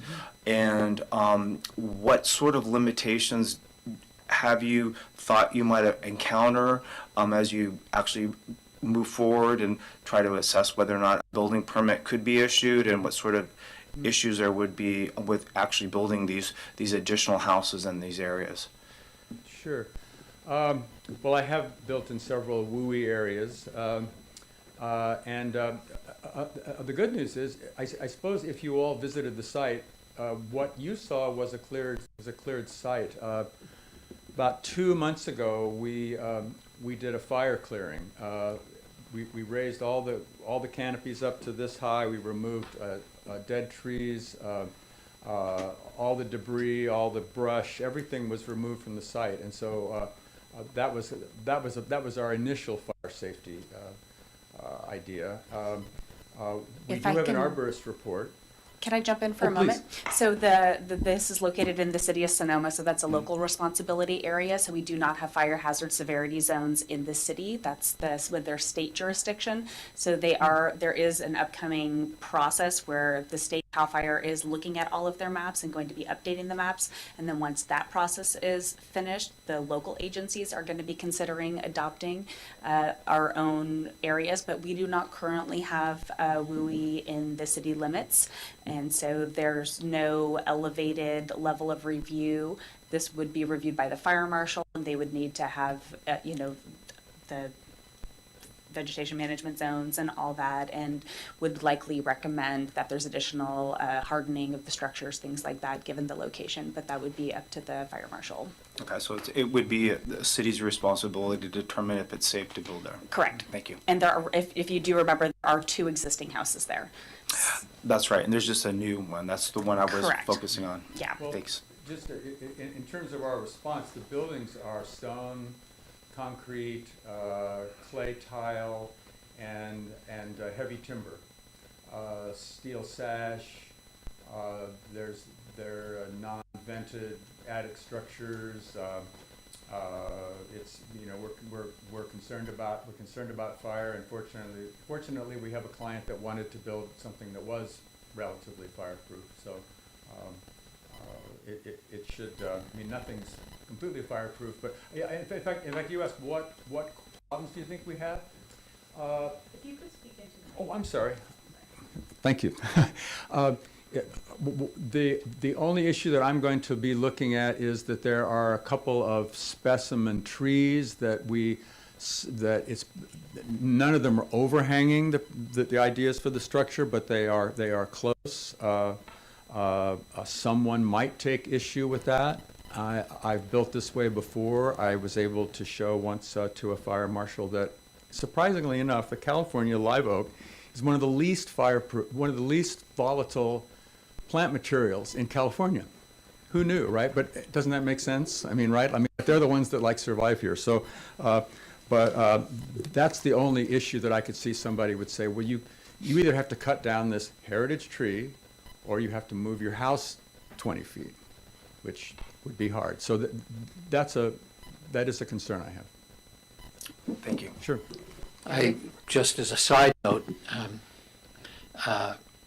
this past year, I was discomfited by a notice of cancellation of insurance on a house that our daughter lives in the Springs, that we own. The condition that was placed by the insurance company who canceled it said there needed to be 30-foot clearance on all sides of the house, which, given a 15-foot setback on one side, meant clearing the trees in a neighbor's yard, which made the whole thing kind of absurd. And I know of other people who've, because of the fire situation, have had their home insurance canceled by the companies. Now, I was able to secure insurance from another company, but the kind of expectations that the insurance industry is now placing on fire vulnerable sites are inordinately bizarre and unrealistic. And so for what it's worth, with regard to the trees near your structures, getting and securing Good luck. getting and securing insurance is getting more hard. Okay, thank you, Mr. Forrest. Was there anyone, one more? Yes. Yeah. Insurability I could talk about all day long. I do mortgages. I deal with people trying to get insurance, even in San Rafael, where it's deemed a high wildfire area. So that's definitely an issue, is just always looking at insurability. But that's not my comment. My comment is I would love to come see the property. So if Okay. I could arrange that and Sure. actually walk the property, I'd really appreciate that. To do it before a rainy day would be great. To do it after a rainy day would be even better. Okay, all right. Should I just send you a invitation? Yeah, Okay. absolutely. All right. Thank you. I know how to find you. Okay. All right. That's Okay, all. thank you. Thank you. Let me invite others in the public who may want to make comment on this study session topic. Anyone on Zoom? There is not. Okay. All right, well, let me just say that I appreciate your attention to the hillside ordinance, Mr. Forrest, and I hope you set the pattern for other people developing properties in that hillside area. Thank you. Comments, and then we need to make a motion and agree to forward this. No, we're not forwarding anything on.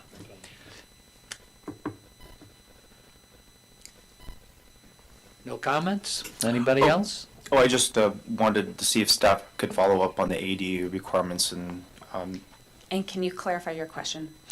my question is, my recollection of the state requirements was there would always be an exception or an exemption from the basic thing for allowing any ADU on a property if it was considered or deemed to be sensitive environment, or if it was in a historic district, or there were a number of exceptions that would allow a city to have discretion. And I was under the impression that the hillside ordinance was one of them, but I may be wrong. Let me pull up our ADU ordinance. Our ADU ordinance is up to date. And then just what I was trying to get at was if anybody wanted to build an ADU, they would have to come in for a use permit. So you wouldn't would be have a to, safeguard. you wouldn't have to come in for a use permit. So we have two levels of ADU permits. You can go straight to a building permit, or you can do an ADU permit. And an ADU permit is ministerial, it's not discretionary.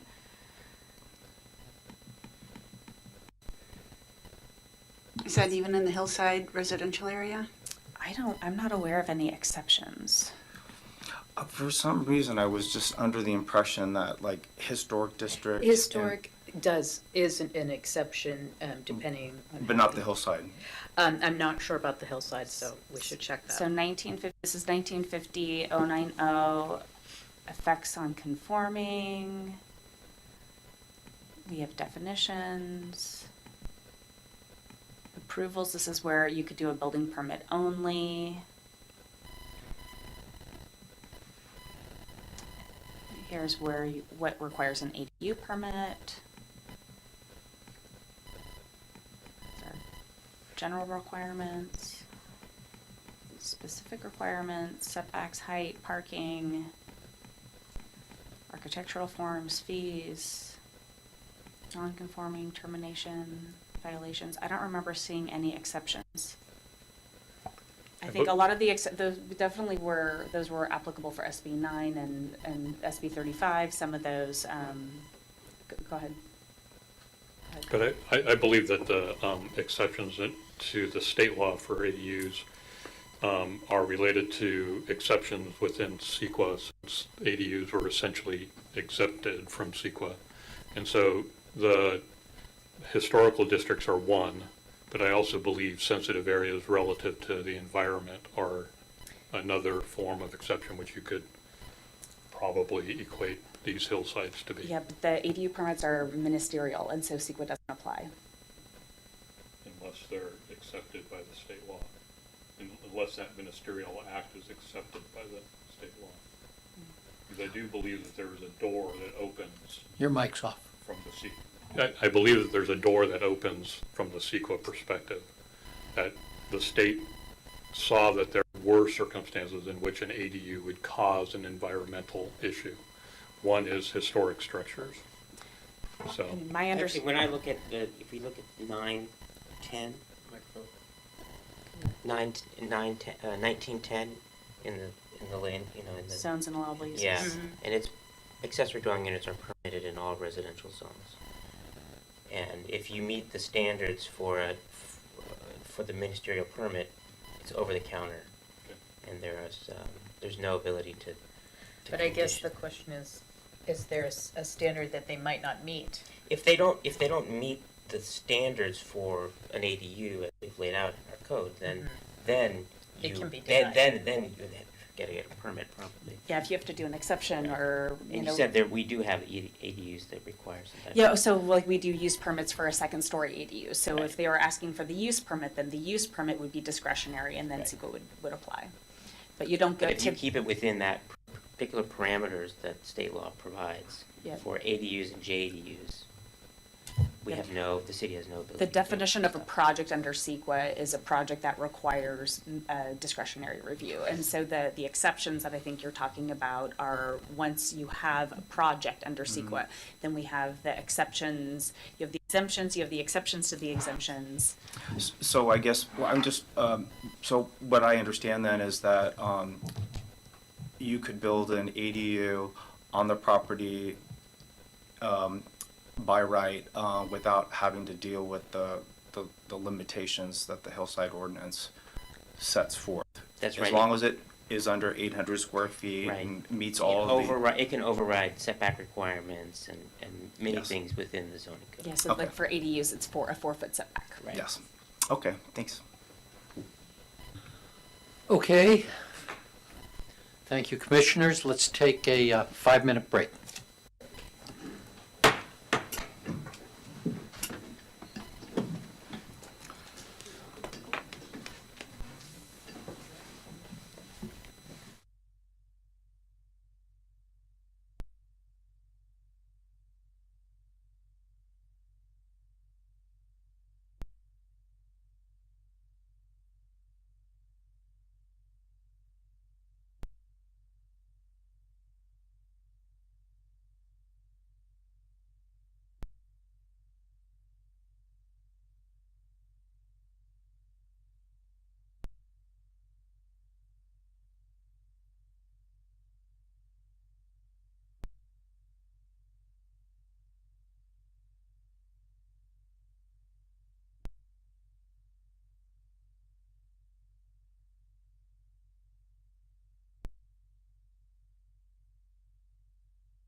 And the next thing we have on our agenda is 9.2, which is the downtown parking management plan. This is on the agenda, again, we had it at our last meeting because two of our members, I think Mr. Wyrick and Mr. McDonald, were not here. No, it was Bob and I. I was here. You were here. I was here. I must not have been very memorable, but I was here. I feel special that you continued it for me.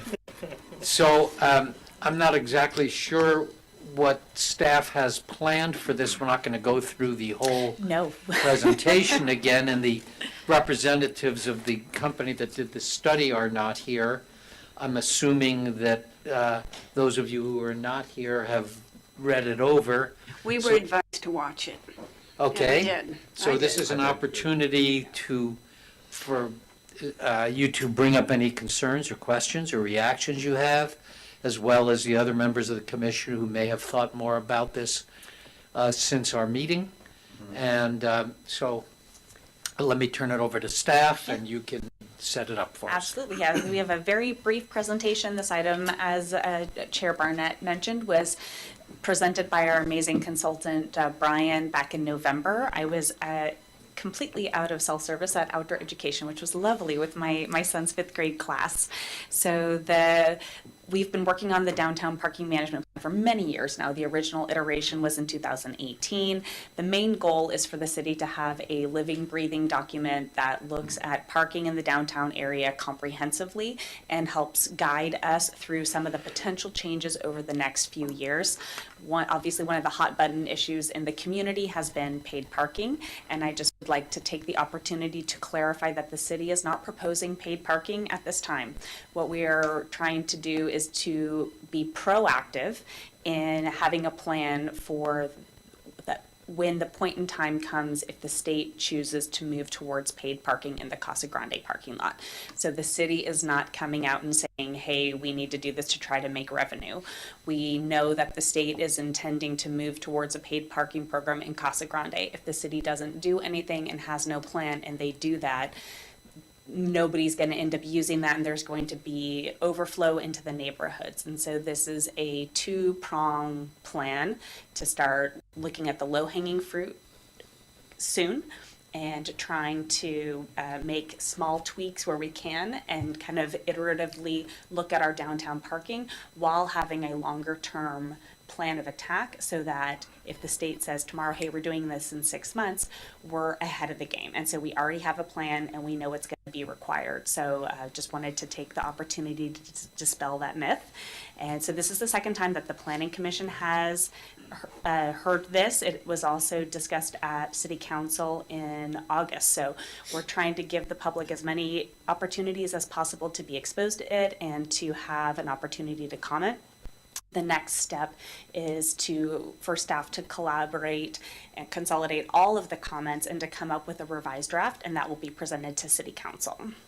So the purpose of the study was to look at our current needs, current deficiencies, and to come up with a long-term plan. I'm going to skip through a lot of this. Here's the survey area.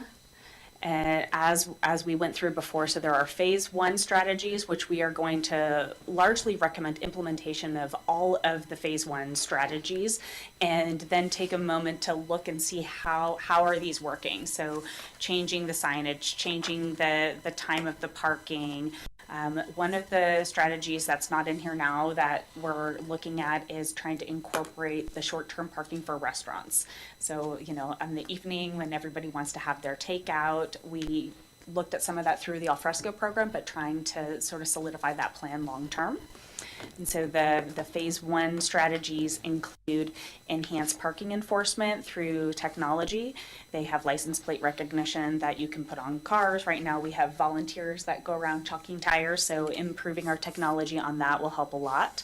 Continuing our work with the state of California about potential improvements to Casa Grande, whether that's financial contributions, the city working to restripe and expand the capacity there. Introducing new signage to try to help people find available parking, additional passenger loading zones, private-public partnerships, I think the one for me as a local, I grew up here, that seems to make the most sense is, Sunday's one of our busiest days and we don't do parking enforcement on Sundays. And changing the hours of operation, I was a 15-year-old on the plaza, and you would park at 8 o'clock and move your car once and you pretty much got to park all day. So that's the intent of changing the hours from 8 a.m. to 8 p.m. Really excited about a lot of these opportunities to improve our public bicycle parking. There's been a huge shift with our local hotels providing free bicycle parking, but we haven't responded adequately in the city limits. So customers from the Lodge and MacArthur Place are coming down in groups of 8 and 10 bicycles, and we just don't have the appropriate facilities to accommodate those larger groups and facilitate that. Looking into expanding our use of the bicycle valet program for special events. And one of the issues that will come back to the Planning Commission fairly shortly after adoption of the downtown parking plan is the parking benefit district. So we actually already have a sort of a pay to park feature in our code. What we haven't done is set the fee resolution and clarified what would go into that. So that'll probably be coming back to the commission, the Planning Commission, in probably maybe March, April, something like that. So as I mentioned, the intent is for the phase 1 strategies to be implemented to try to improve the situations in the short term. Phase 2 is the city being prepared and being proactive for when the state of California, if and when they go to paid parking. And I believe one of the questions in November was, well, what does your actual plan look like? The answer is we have to do basically everything all together. So we need to look at paid parking downtown, because if Casa Grande is free and the plaza, if you have to pay for Casa Grande but the plaza is free, everyone is just going to want to park in the free parking. But similarly, we need to look at probably residential parking permits downtown so that people who live downtown can still access their homes and not have, several blocks of spillover, And then also trying to work with our local businesses to get the employees to be parking in the right place. As I, admitted, I was the teenager who parked on the plaza all day while I was working on the weekends. And then considering a valet program as well. And so the valet program is a little bit of an extra for phase 2, but basically for, if we're looking at paid parking, we're looking at the metering, creating a residential parking program so that residents can park at a much reduced rate compared to out-of-towners, the residential parking program, and looking at controlling where employees are parking as well. So what staff is looking for now is the best thing would be to have written comments. So when we have everything, we can consolidate it, but more than happy to have the discussion tonight. And then we'll be compiling a final parking management plan that will be going to council in early 2023. Okay, thank you. Is that fast enough? Yeah, it's great. And I guess we should start with the commission members who are not here to see whatever reactions or thoughts or concerns or ideas you'd like to bring to the table. You want to go first? Well, I am very enthusiastic about this. This is something that I had personal discussions with David Goodison years ago about why we don't have a plan. There are so many setbacks when we're looking at redevelopment of our property in the downtown, and also more recent projects where we've had stumbling blocks. And we continue to have stumbling blocks when we want adaptive reuse of historic buildings, where there is no parking and where we have use permits. These are all triggered by the lack of a plan. So moving forward with this I think is essential and vital. Our city's primary golden goose is the downtown. So, and as we look at redevelopment within our core, we have to look at shared parking. We have to look at all of the policies that we want to look at moving forward with adaptive reuse and shared parking and reduced parking standards to increase density. So all of these things align with a plan like this. I had one question, and I just wanted to confirm what was for the boundaries of the study, and what was the rationale for looking at that particular area or not expanding it? Was it? So one of the decisions that we made going from 2018 to today is we didn't redo the baseline data. And so the study area and the data that supported the study in 2018 is the same as now. Everybody can kind of look around and say, yeah, we have a parking program. So we didn't want to spend any more money trying to say, do we have 800 available spaces or do we have 805? We really wanted to just be very practical and try to focus on the solutions rather than trying to define the specific problem. One of the comments that I look at, me living in the downtown, is the when there's special events or when there's a peak area, peak use of the plaza, parking does spill over past the boundaries that are suggested on West Spain and also 2nd Street. Also, if you take a look at some of the neighborhoods on the east side, that there are some issues. So one of the things that I would have the city look at is whether or not, the boundaries could be expanded for residential parking and maybe parking limitations in an expanded area, and looking at that in the future. That would also help, and when people are starting to look at redeveloping those areas. Yeah, So I think when we look at a residential parking program, it's not going to be limited to these boundaries. The boundaries of this study was really based on, what facilities do we have and what's the parking availability. But I obviously. well, that's good news then. Yeah, I park by your house all the time if I'm I know, going I to see you. 4th of July. What are you doing there? No, yeah. So I'm glad to hear that. That's because that was something that was on my mind. Yeah. And I know this is revolutionary, as there may be a second phase to this, looking in the future, where the city actually, if we're really successful in looking at redevelopment and creating higher density, that we may have to acquire property for parking.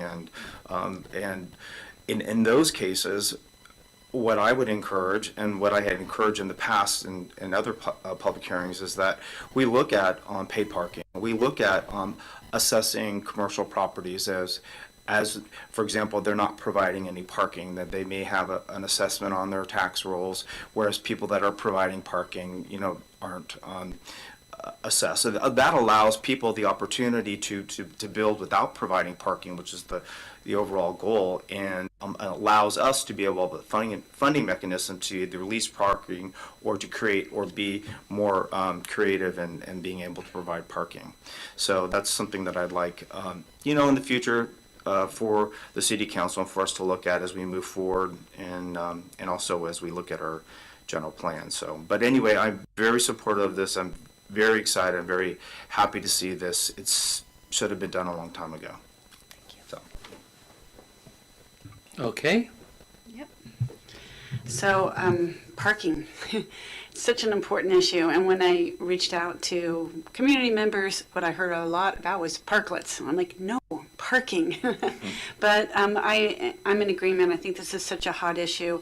I think that I'm so against the possibility of buying lots or building any parking garages. I think that that's a big mistake, especially as we go more towards the Uber, Lyft mentality and bicycles. I lived in Mill Valley for more than 10 years. I'm familiar with that parking program, and it works. It's a great program. So I really advocate for something similar to that, and that would be more phase 2. Phase 1, really like the idea of reducing the time limits on the plaza. The 3-hour limit's just really excessive. If somebody's coming into the plaza, they generally don't need 3 hours, probably an hour. But of course, it has to be enforced. And that's the key thing. And yeah, the employees. It's not just employees of restaurants and retail shops. It's real estate agents. They're all over the plaza, and they really don't need to be on the plaza.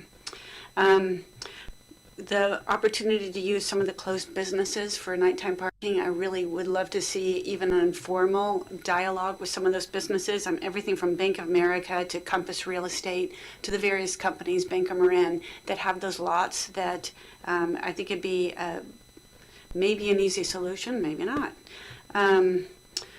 The other thing that I think is huge, Casa Grande parking lot. It's generally a nuisance and a liability right now. It's a huge nuisance and liability for the people who live on First Street East.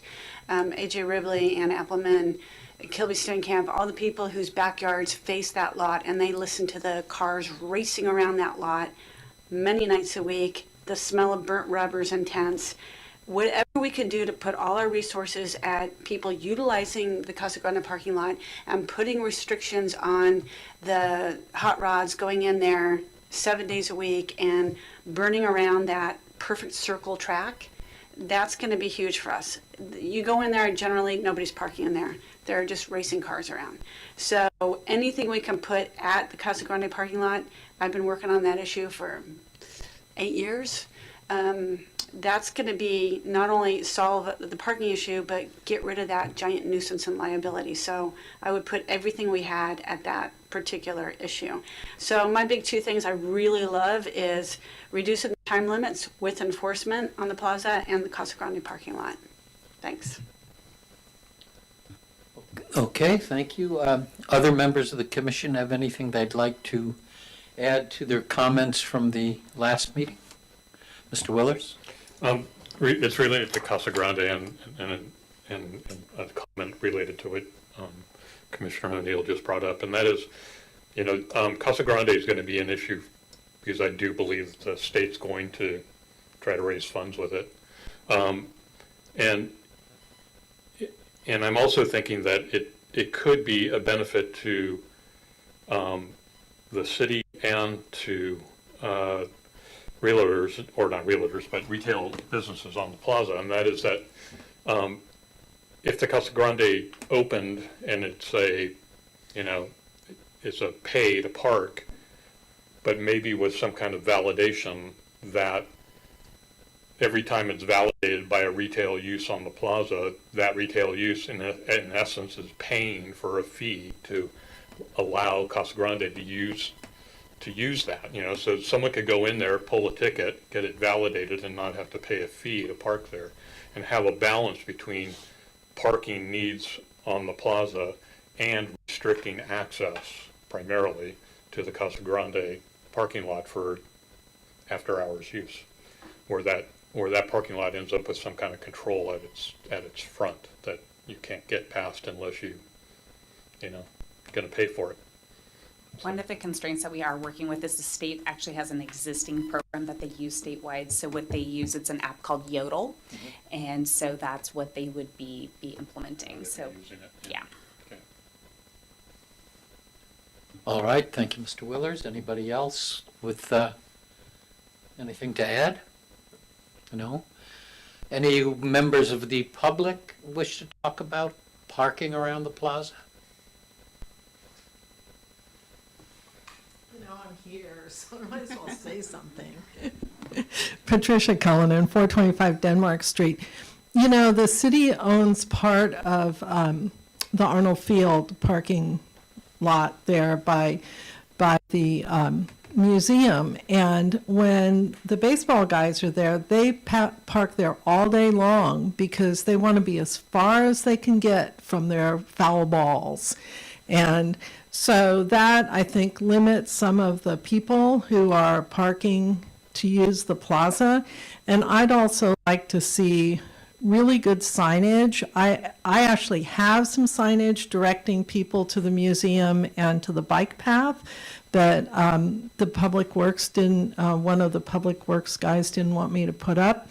There's an existing sign on the pole there by the entry to the Casa Grande right now, and it would just add the bike path. I think people need to know how to get from Arnold Field's parking lot to the plaza. It's not very far.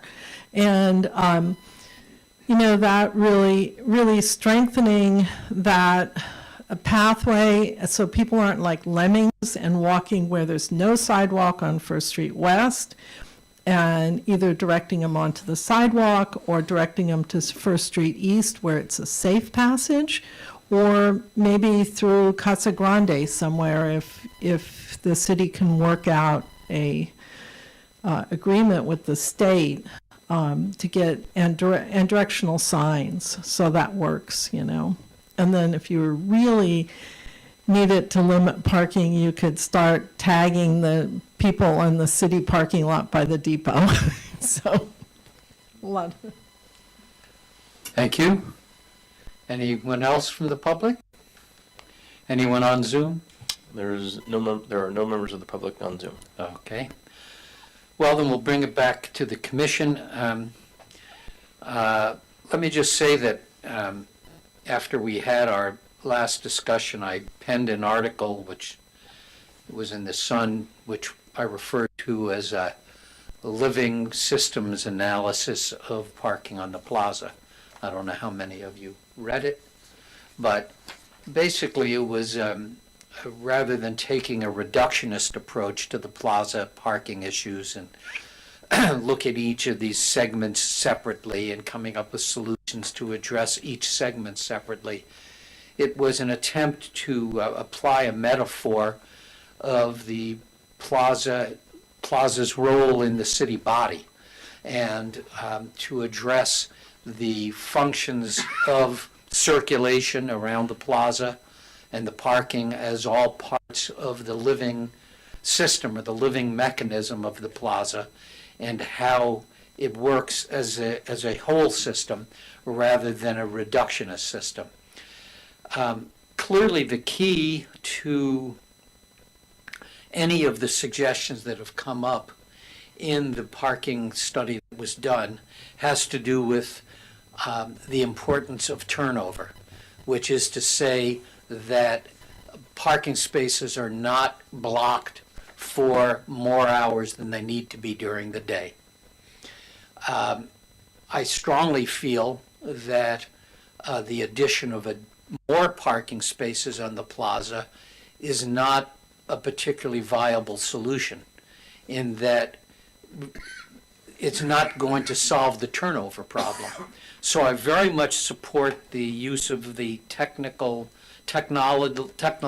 improvements to effectively enforce turnover of the cars in the parking spaces on the plaza, because that's really even what a paid parking program is intended to do. It's not intended primarily as a revenue generator. It's intended primarily to keep the cars moving and in and out of those parking spaces so that we're not creating a blockage of the available parking. In my analysis, I considered the parking spaces to be comparable to the receptor sites on cells. It's where the exchange of energy takes place. The people come in, they park their cars, and they carry the calories that go out to the business in the form of money, and then they, once they've completed that transaction, they go back to their parked car and they leave the receptor site, and that receptor site's then available for another vehicle to carry in the energy that fuels the metabolism of the organism. And that's what the whole theory was how do you enhance the living quality of this entity, not clog it up, cause arterial sclerosis of the roads, and not create the kind of blockages that create ill health in any living system. So I think many of the ideas that the parking study came up with are important, but none is more important than methodologies to increase the turnover. Now, I think if the state goes ahead and imposes parking fees, it's going to radically transform everything about the ecology and call it the biology of this living system. And it's going to pose some real problems for us. And I liked one suggestion that former Chair Wellender made, which was to perhaps enter into discussions with the parks, the state parks, to have them continue to offer parking free in Casa Grande and have the city begin to charge for parking on the plaza. And then to share a portion of the revenues that the city gets from its paid parking program with the state parks to allow them to continue to make parking free in that lot. I think without the safety valve of free parking, the whole situation is really going to change radically. And then all of a sudden, you've got this clogging effect moving out into the neighborhoods, and then you've got permit parking in the neighborhoods, and the whole thing just becomes a matter of dealing with the symptoms that arise from a dysfunctional approach rather than coming up with the healthiest solution. I didn't realize, as Patricia Cullinan mentioned, that a portion of the parking in the Arnold Field Depot Park area is actually city-owned parking. Is that the section that is on the south side of that divider that separates the larger part of the parking lot? And so that's that strip that runs along there. And is that it's the entirety of that strip? Absolutely. The city sometimes rents that area out.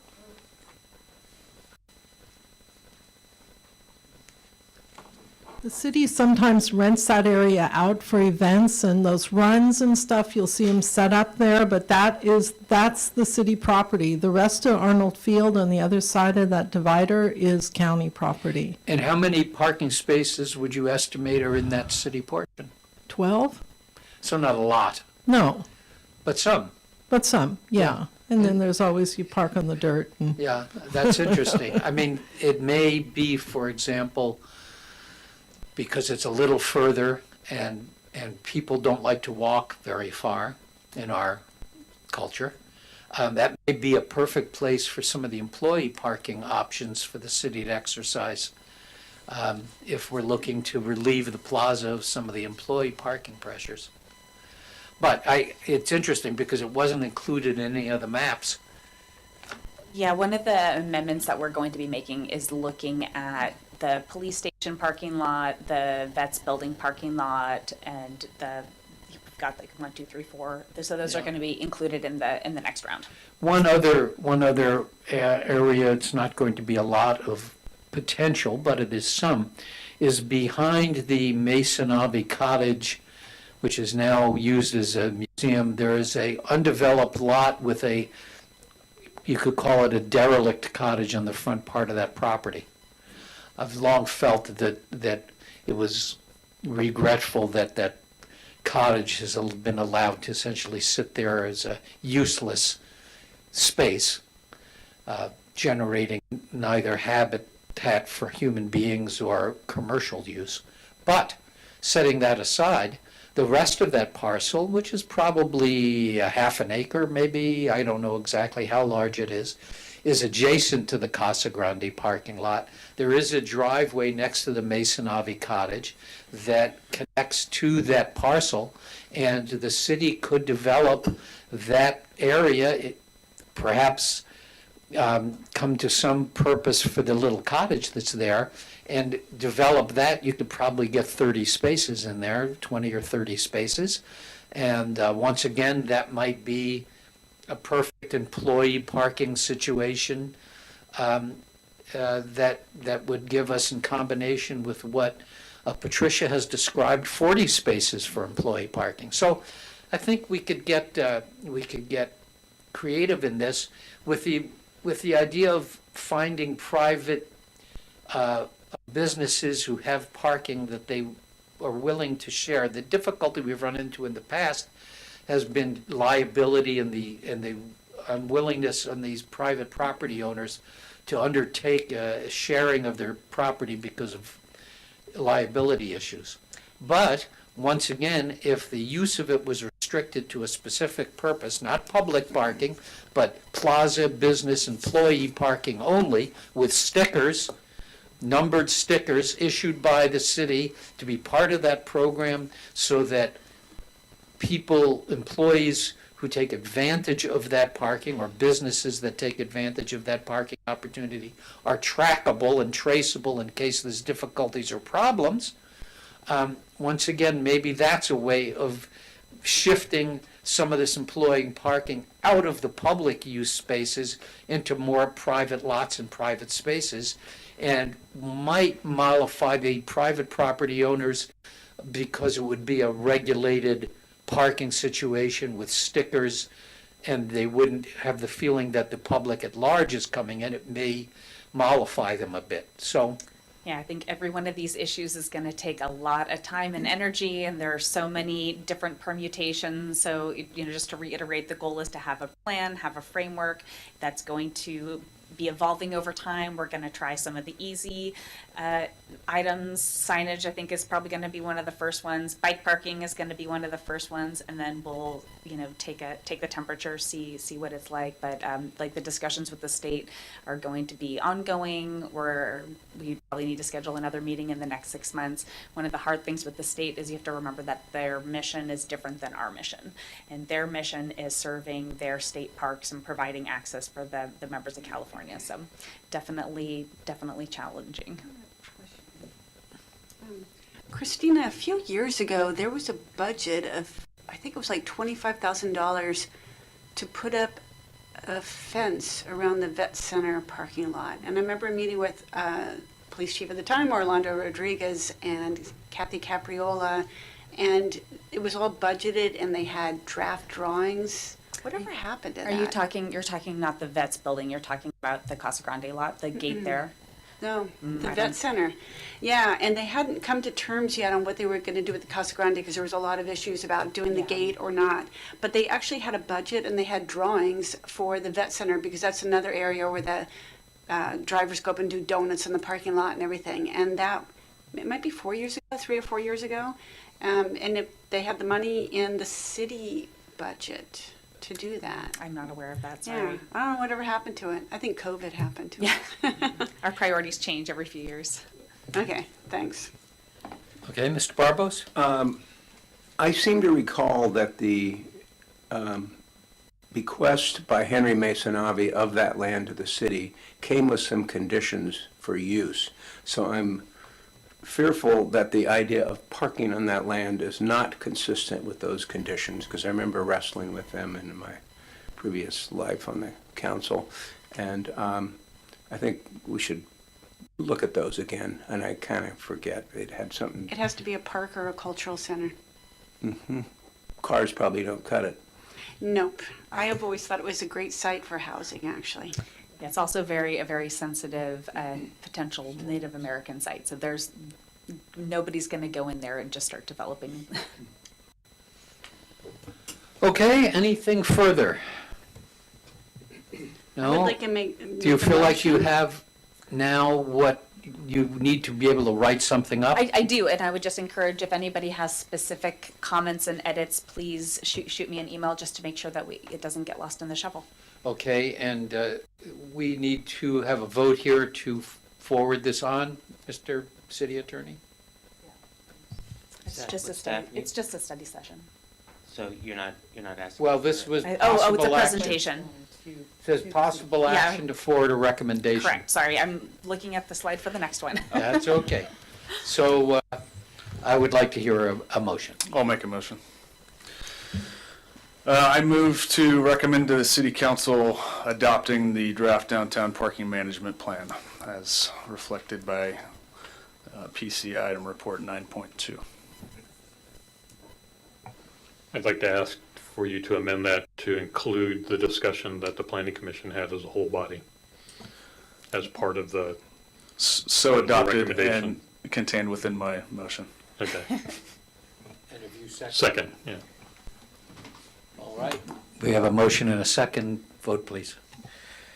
Commissioner McDonald, Yes. Commissioner O'Neill, Yes. Commissioner Willers, Yes. Commissioner Wyrick, Yes. Vice Chair Barbos, Yes. and Chair Barnett. Aye. Thank you. The motion passes unanimously. Okay, the next item up is, in fact, a study session talking about amending Sonoma Municipal Code pertaining to residential component, and this would be the residential component in commercial parcels larger than a half acre and the mixed-use zones. And let's start with a staff report. Yeah, so this is a continuation of the study session that was in November. And again, the goal is to comply with SB 330, all these other housing laws, to convert our subjective standards to objective standards. And just for fun, I went through and got all the times that we have talked about this over the last year. So February 10th, March 10th, April 6th, April 28th, June 16th, November 17th, and now December 15th. I think the Planning Commission has really done an amazing job wrestling with this issue and all the various permutations. It really is somewhat I love the whack-a-mole. It's like you try to fix one problem and another one pops up. It seems like where we are headed, a lot of the issues are going to require a general plan amendment when we're getting into density and FAR. And so in order to move that ahead, the city has released our general plan RFP on December 5th. And so we are moving forward with that process to lay the groundwork for a really deep dive on this issue. In the meantime, there is a short-term need to have objective standards adopted. And so the staff recommendation is to come up with a smaller short-term fix while we dig into the general plan and look into these issues at a higher level. So there's a draft language that has been circulated, and I know we already have some comments from commissioners that would love to incorporate as well. But the goal was to try to think, how small of a change can we make to fix most of the problems right now, and then dig into anything to do with FAR density when we look at our general plan designations. So the proposed language that is in your packet is on the screen. So changing the shoulds to shalls. Eliminating the definition of building area because we do not currently have one in our code, relying on floor area, which we do have a clear definition of. Adding the example of what size the residential component shall be. And then adding a provision that the residential component can be wholly or partially satisfied through a residential component fee established by resolution of the City Council and into the Housing Trust Fund. And our interim director has been doing some legwork on that aspect, so we'll be moving that discussion and research ahead as well. And then we have a new recommended addition to the exemption list regarding historic structures. And so the goal or potential timeline would be to get direction from the Planning Commission this evening and staff to return to the Planning Commission with a draft ordinance at a hearing on January 19th. And the schedule just got adopted for City Council. And so I think the January is probably, we don't have enough time to go from the January 19th hearing to anything in January. So we're really looking at January 15th would be the first date we would be able to go to City Council. February. Sorry, I've been talking for 2.5 hours. That concludes my Okay, we presentation. have questions? Yes. Mr. Barmos? It seems that there's work being done on the companion ordinance that is going to tell us how we're going to assess this fee that is referred to here. And I assume, will that be ready to and come back to us when this comes back to us? Probably not. It would be a separate process where the council establishes fees, but we have to enter into a contract with the firm that previously worked on our housing study, our Nexus study, which was Kaiser Marston. We're working on entering that contract. We'll move ahead, and then we'll be analyzing, what fees might be potentially allowable and bring that forward. So I'm estimating, it probably wouldn't be able to be brought forward till maybe March, is what I'm thinking. Well, until we have that, we're not actually going to be able to do anything with this because we won't know how much people are supposed to contribute to the fund. I believe we can, because it'll be, with the condition of approval, will just require compliance with the resolution. And then remember, we have to take the ordinance for introduction, adoption, and then it doesn't take effect till 30 days afterwards. So they're kind of two related but parallel paths. So if someone were to get a project approved and had, there was an election to pay into the fund for the requisite number of square feet of floor area, and they wouldn't know what that's going to be until, of course, the other ordinance is adopted. Correct. But you're thinking then that their approval of any such thing would be subject to the conditions for contribution into the Housing Trust Fund to be established in the Correct. future. Yeah, correct. It would likely be prior to issuance of a building permit. They shall pay the fee as established by resolution of the city council, and, you know, projects change over time. You know, we don't know what the fee structure is going to look like, so there's definitely going to be some ambiguity, but we can at least lay the framework in the code. Yeah, and if I.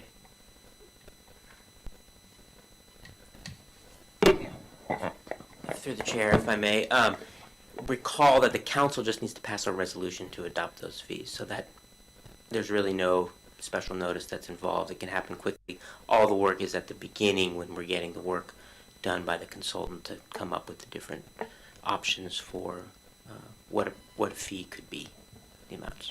But is that, are we going to have an opportunity to give input as to how that looks? That's a council decision. I know that, but we do a lot of things that are council decisions. We make recommendations to them. So my question is, do we get to make a recommendation about the fee? I think we haven't gotten that far in the process yet. Right now, we're really trying to focus on the subjective, objective standards. We're moving along with the consultant, and I'm sure they'll have some advice as to how to best proceed. Okay. I just put in a plug for us. I really think we need input on that. Thank you. Other comments? Mr. Willers? I've passed along some comments to Christina, and I'd like to review those with the commission. They're brief, but there is some information behind them. And I'll just begin with the first. The residential component may be wholly or partially satisfied through a fee. And I agree with you, Commissioner Barbos, that it would be helpful for the Planning Commission to chime in, I guess, to the City Council to at least in my opinion, recommend that the fee be established on a per square foot basis, primarily because the ordinance is a per square foot basis. You get 50% of the square feet of whatever you're building has to be a residential component. That fee should be based on those square feet that are being waived as a construction cost. In my mind, not a unit cost, not a pie out of the sky, $100,000 cost. There should be some relevance to the waiver that's being granted to the cost of granting that waiver. Our ordinance incentivizes a residential component to be built in the commercial district and in the residential district. That's what we're incentivizing. That's what we're actually requiring now by saying shall. And so the relief of that should be as equitable as possible to that waiver. Moving down where we get into the circumstances by which those residential components may be reduced. You know, I'll give you a little background. Commissioner Wellender, Chair Wellender, and myself were an ad hoc committee that the Planning Commission actually requested that we go and meet with staff and try to work through some of the really complicated issues that were being proposed in the last revisions to the ordinance. And what we came around to after going back and forth and trying to establish that language is that there's a fundamental flaw, in my opinion, in the current development code, and it's in relationship to density and FAR. And the FAR was expanded, as I've said before, to allow for the residential component, yet it's been used as a valuable tool for commercial development because of the amount of square feet that it allows to be on our downtown district commercial parcels. And it's interesting because that larger FAR, in terms of result at a density of 20 units to the acre results in about a 3,000 square foot unit based on density and FAR. So what that ordinance was actually going to produce, if you pulled it to its maximum density, were 3,000 square foot units on 2 FAR properties. So we saw that as a problem because we're not trying to incentivize 3,000 square foot units. But the solution to that is to reevaluate the FARs as well as the possibly reevaluate the densities going forward in the general plan. And that's where Commissioner Welander, or Chair Welander, and myself came to, and as well as staff at the very last meeting that we had, was that these are really all general plan modifications, zoning code modifications that we're asking for, and enough of a modification that would require a CEQA review because it's modifying the development code. And so we're back to the stripped down language, the basic language of adding shalls rather than taking a deep dive. But I do think that there are some opportunities in the language to clean it up a little bit moving forward.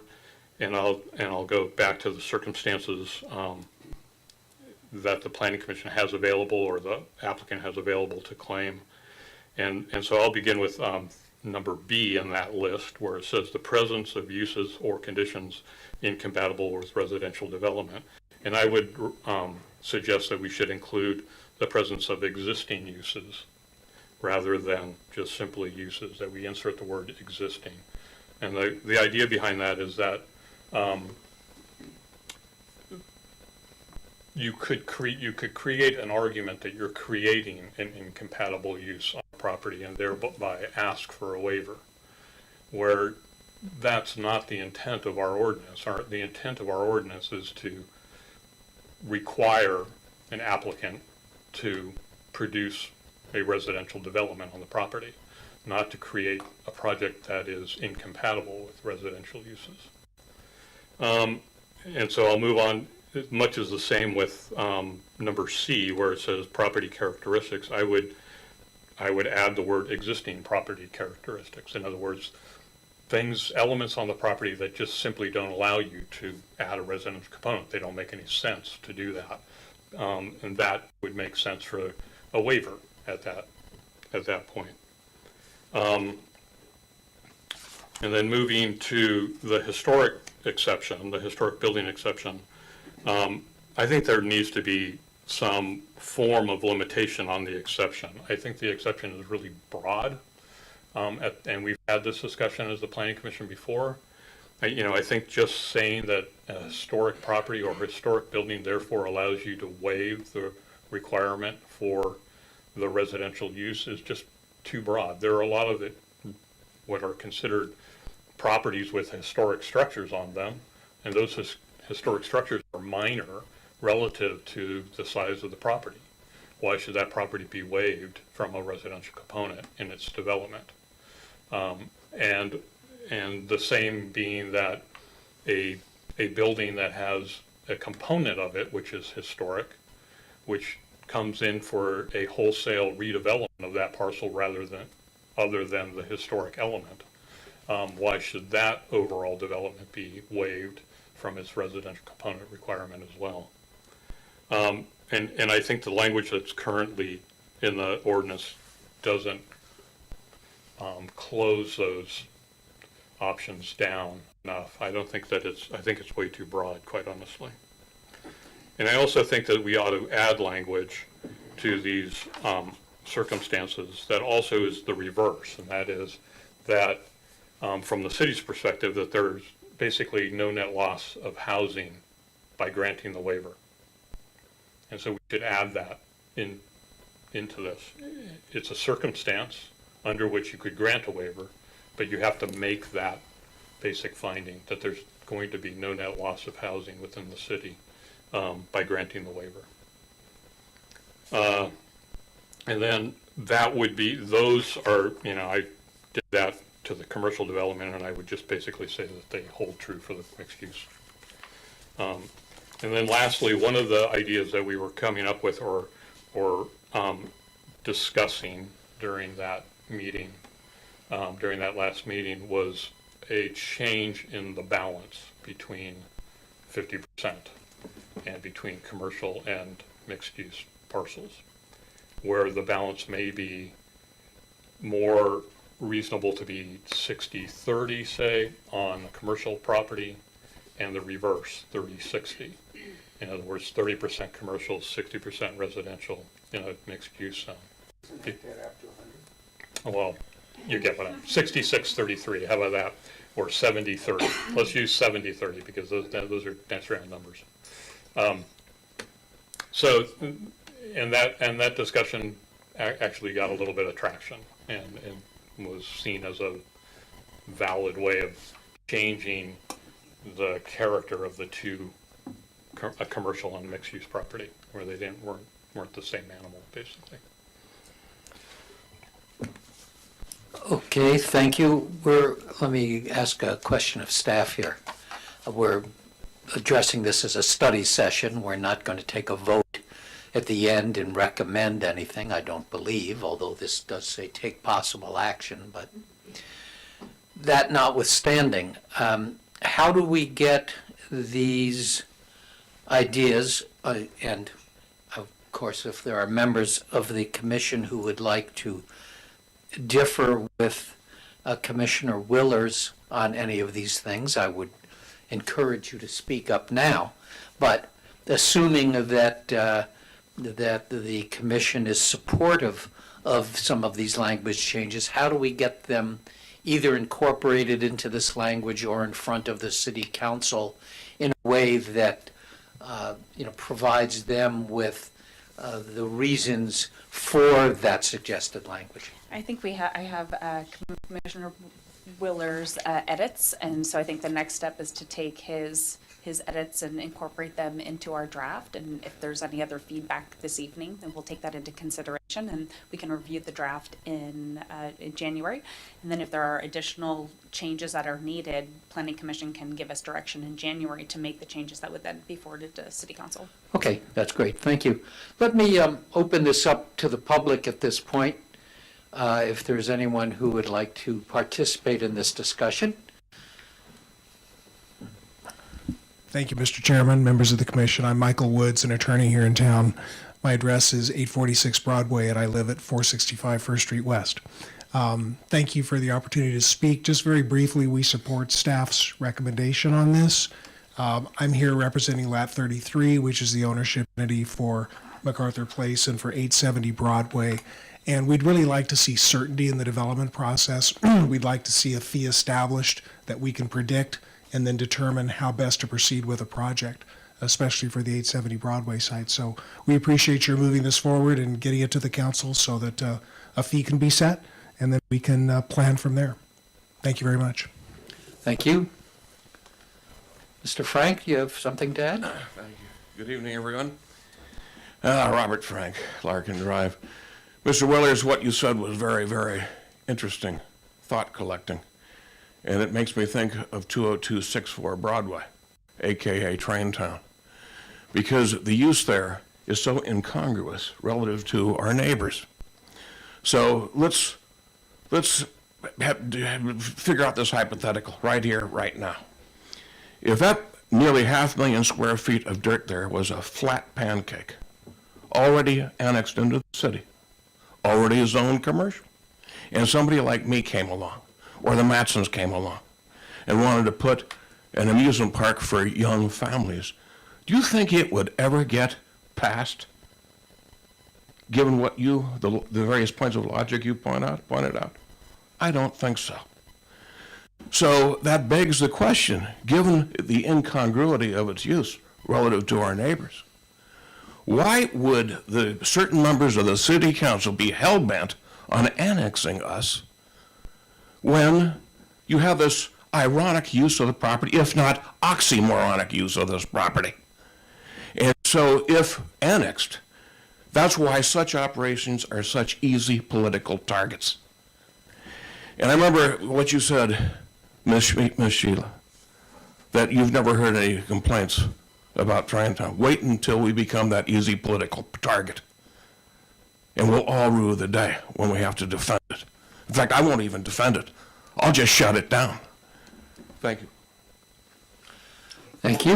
With a certain, let me just say, with a certain contingency that I shared with you, sir, with you. We will be open on a very limited basis. In fact, maybe I should share it with you right now. Thankfully, I have the means to keep it going. You know, in fact, we basically break even. We keep the price structure such that we keep it available for the proletariat. The big ticket items I have to help with personally. But anyway, I won't leave a copy of this, but I will show it to you because our family has resolved to do this. Because look what happened when the city annexed Sebastiani Winery. Look what happened to it. Its bottling works shut down. One thing that, as you know, 20264 Broadway is one of the top 15 attractions not only in the valley, but the entire county. Remember that. Remember that. And one thing that all of us, these 15, the big 15, have in common, whether it's the state-owned historic attractions, state-run, operated, and maintained state historic attractions, or the wineries, one thing that we all have in common is not 1 square foot of our property is within the city limits of any host city of ours. We're nearby, but we are not within. That applies to all the wineries. It applies to the state historic attractions. And, you know, we want to, you know, I like to think that we are something of a catalyst, you know, for the other businesses around here. But anyway, this is what we'll have to do. Maybe you can see it. Can you see this? No. Just read it. Okay. It says, with our logo at the top, due to city interference, we will be open. Train, gift shop, zoo only. The 5 following 3-day weekends, 9 a.m. to 5 p.m., weather permitting, President's Day, Memorial Day, Independence Day, Labor Day, Thanksgiving. We will be closed the other 350 days of the year. That way, people who, you know, really enjoy us can come see us.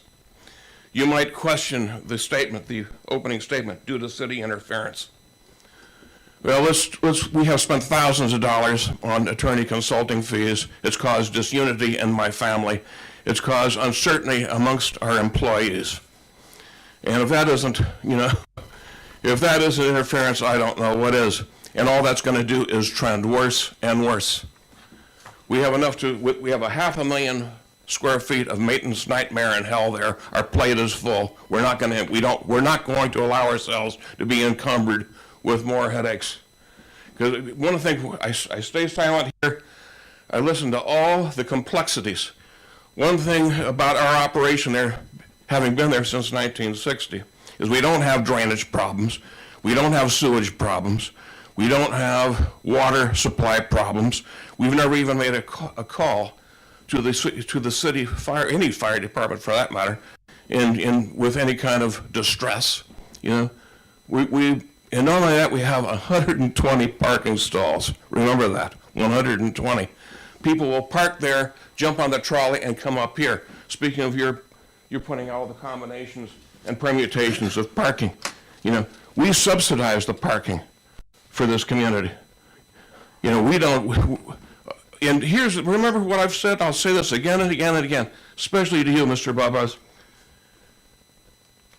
One of the reasons, and it was one of the people on Clay Street, I think we all know her name. She says our parking problem is compounding out of control. What is it? Now, there's enough attorneys in here, this man included, that you understand proximate cause, right? Proximate cause. So when Sacramento shuts us down due to the pandemic, shuts us down for 15 months, and then allows us to reopen again, what happened to our business? It doubled. In fact, it more than doubled, but temporarily. When the good folks of the city decided to put bicycle lanes on Broadway, what happened? Well, Caltrans put that snow fencing, that orange snow fencing in front of Trantown. Cost us 15 parking stalls. Where do they park? On Clay Street. So at some point, when people still complain about our parking, it becomes parking persecution. Because we weren't the proximate cause of those parking issues. It was the government. So when the government wants us to create a solution, include, you see what that says there, maximum occupancy 112? Well, guess what? That's exactly how many bikes they have at that bicycle shop next door. The people come there in pairs. That's 56 parked automobiles, and some of our parking is usurped because of the cascading effects. They park in the convalescent hospital, then the people wanting to see their loved ones on weekends end up parking at the pizza place. People that want to eat at the pizza, and the average visit there at the pizza joint is about an hour and 30 minutes. Mr. Frank? Anyway, I just wanted to share some of these, speaking of incongruities. I appreciate it. Thank you very much. Thank you. Keep in mind, the authority of this commission does not rise to the authority of the city council. We don't have any authority about annexations, and all of those decisions are better addressed to the authority that actually makes those decisions. I'm just tilling the soil. Okay, anybody on Zoom to? There are not. There are not. Okay, so we're now to the point, unless there are any other comments from the members of the commission? Yeah, Mr. I just have one McDonald? comment. If we go back to the previous image, and I wanted to look at the new section E, because I wanted to just give my response, because Bill had brought up making changes. I think that when we were discussing the whole idea of additions to existing historic structures, we were also looking in the context of just minor modifications, like if somebody wanted to add 100 square feet to the building or 200 square feet, or they wanted to add a storage area, that we wouldn't necessarily impose the residential component. So I'm supportive of what Bill's saying, but I think that if we were to make changes like that, we might want to set a limit. Like if it's less than 500 square feet, or we can come up with some sort of parameter. So it would allow for those minor changes to buildings to occur without having to deal with the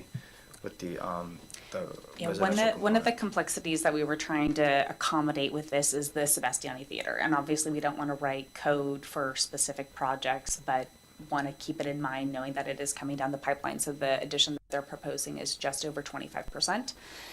So just for a guideline, I played around with 10%, 15%. So if we, could be 30%, something like that, but definitely a good consideration. Yeah, or we could look at that, or in combination that, or nonprofit. Lots of over 20,000 square feet, or those are not, We could add F, which would be for a nonprofit. Yeah, I'm know just that we wanna throwing go that there. out because I think that we should, we don't want to limit ourselves in terms of trying to allow for really modest changes to our historic buildings in the downtown. Yeah, I think right now the way it's written is very encompassing, and it sounds like the desire would be to have some kind of a cap so that a larger project would not be exempt. Okay, thanks.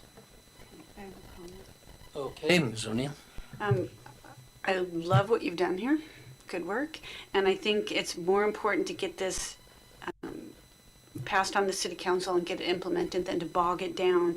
I did have one question on the mixed use zoning district, and this goes back to suggestions that Commissioner Willers has had in the past. But as it reads, it says the MX zoning district is intended to allow for higher density housing types. It just seems a little ambiguous, and I'm wondering if we would want to tighten that up to say the MX zoning district requires higher density housing types, or if we want to be more specific in that, just because it just does seem like it's washy. Yeah, we could definitely clean that up, and we kind of have those parallel changes that we did recently with clarifying the multifamily housing and all of the definitions and things like that. So if you remember, maybe a couple months ago, we had a amendments to the same section, trying to support and facilitate housing development. So we can, I think right now, given the complexity of this issue, I would support moving this forward more expeditiously and looking at changing that, because that's really getting into the descriptions of the zoning districts, which is really closely tied to the general plan. Mr. Willard? Sheila, just along that same line, the table of uses in the development under mixed use basically requires multifamily units, 3 units or more. So it's required elsewhere in the, It's required as Okay. that building type. okay. But very, very good comment that I think we need to look at later on down the line. All right. Anything further? All right, well, I think you have your marching instructions, and we look forward to seeing the next iteration. Thank you. Thank you. And I think we need, All are right. we waiting on a motion or no motion needed?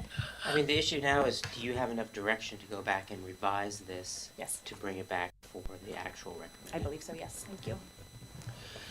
Okay, I think we've got time to deal with this last item if staff is prepared to get into it. Yes, absolutely. I'll keep it somewhat high level, and I will dive into my presentation. So the next item is a study session regarding proposed changes to the Sonoma Municipal Code to streamline the design review process. And this is really tagging on to one of the council initiatives last year, which was to convert the Design Review and Historic Preservation Commission to the Historic Preservation Commission. And you'll recall one of our other recent ordinances did streamline design review, so we have the provision for concurrent review. So that actually just went on the books. It was adopted on November 2nd, so that went into effect. And so moving forward, for example, the Monday Bakery would not have had to go from design review to planning commission. They could have just come straight here. So we've already made some strides towards facilitating the development process, which is great. The concept with separating the design review component from the historic preservation component was to focus the historic preservation component on historic preservation and issues like that, while facilitating development. In trying to develop a draft ordinance, it is much more complicated than it sounds. Our code is like a big pile of spaghetti. And the big issue with actually making that jump to taking the DR from the HPC is actually the sign ordinance. Our sign ordinance is very, very long and complicated, and everything in the sign ordinance requires a design review from the DRHPC. So what we're recommending now is kind of a baby step towards that ultimate goal, to try to streamline the design review process, to be very clear about what requires design review and what doesn't, to create a major and a minor, so that it would give staff some authority. The long game would be staff would be able to approve sign permits. That's something that we've heard from design review, that they really don't care about signs and don't want to be looking at that. So the draft ordinance that is before you this evening are changes to the following sections. So Title 2, Chapter 260, which outlines the purview of the Design Review and Historic Preservation Commission. Chapter 1432, Water Efficient Landscapes. So currently, water efficient landscape projects have to go before the DRHPC. Chapter 1952, Applications, Filing, and Processing. 1954, Planning Permit Approval and Disapproval. So that's where we look at design review and demolition permits. And I have 1988 on here. There are no modifications in the staff report, but it's more a topic of discussion about noticing. And if we are having more administrative decisions, what level of noticing do we want to do? We can have practices that staff adheres to, and do we need to have that codified or not? So I think my goal this evening is, this is a lot of information, so my thought this evening is to really share this publicly, and the draft is out there, and to bring it back in January and have a little bit of a deeper dive when everyone has been able to review and had some time to cogitate over the changes. So the changes to Title II would be to remove Design Review Historic Preservation Commission authority for landscape plans. and delegate the review of water efficient landscape ordinance permits to staff is in 1432. Changes to 1952 would, there's a requirement there to require that outstanding fees be paid. This is not totally related to design review, but just protecting the city a little bit from projects that have left us with bills and requiring that that get paid prior to a new application being submitted. Creating the major and minor design review process, delegating authority for minor design reviews to staff, thereby not requiring a hearing. That will save a lot of time and money for some smaller projects. And then in 1954, there's a lot of historic preservation in here, which is really exciting. Clarifying the term, so we go back and forth through our zoning code about calling something design review and site design and architectural review. In our fee schedule, it's called design review, and so just trying to be consistent with terms. We're slightly increasing the threshold for projects that require any kind of design review, so more, a larger addition. I think right now it's 10%, so I think we increased it to 15 or 20, would be able to go straight to a building permit and not require design review in the historic overlay. And then clarifying, trying to be very specific for what would be a minor and what would be a major. And we are introducing into the code the requirements for potentially historic structures and the requirements for historic resource evaluation. Currently, that is just a matter of practice, planning practice, and by putting it into the code, it informs property owners what the requirements are and helps them to understand what they will be looking at moving forward and the importance of looking at the historic nature of a structure. It also changes the trigger for historic review to 45 years. Currently, our code, it pins it to prior to 1945. What CEQA says is 50 years or older is potentially historic. We worked with Page and Turnbull on this ordinance, and they recommended not having it at 50, but at 45, because development projects can take so long to get through the process. So if you are within that 5 years, then we would take that elevated level of review. And so with that, I am not planning to go page by page through this ordinance, and we're just intending to start the discussion and come back in January. And I think at this time, I will turn it over to the Planning Commission for feedback and discussion. Okay, thank you. And are there any questions to start with here, or I can also, I want to give the public an opportunity to speak as well. Yeah, just a process question. What method would you like us to give you more detailed feedback on any of this? I think this evening, just general concepts about, like are we tonight? going in the right direction? Okay. Does this feel, Okay. are we totally off track? Are we, if there's specifics about the triggers, things like that, edits of writing are probably a little bit more helpful. But I think right now it's, are you comfortable with us going this direction rather than jumping and making the big change? If we do jump and make the big change, we have to rewrite the sign ordinance too, and that's going to take a while. So just kind of trying to keep in the baby steps and small bites of the apple. Got it. Mr. Barbos?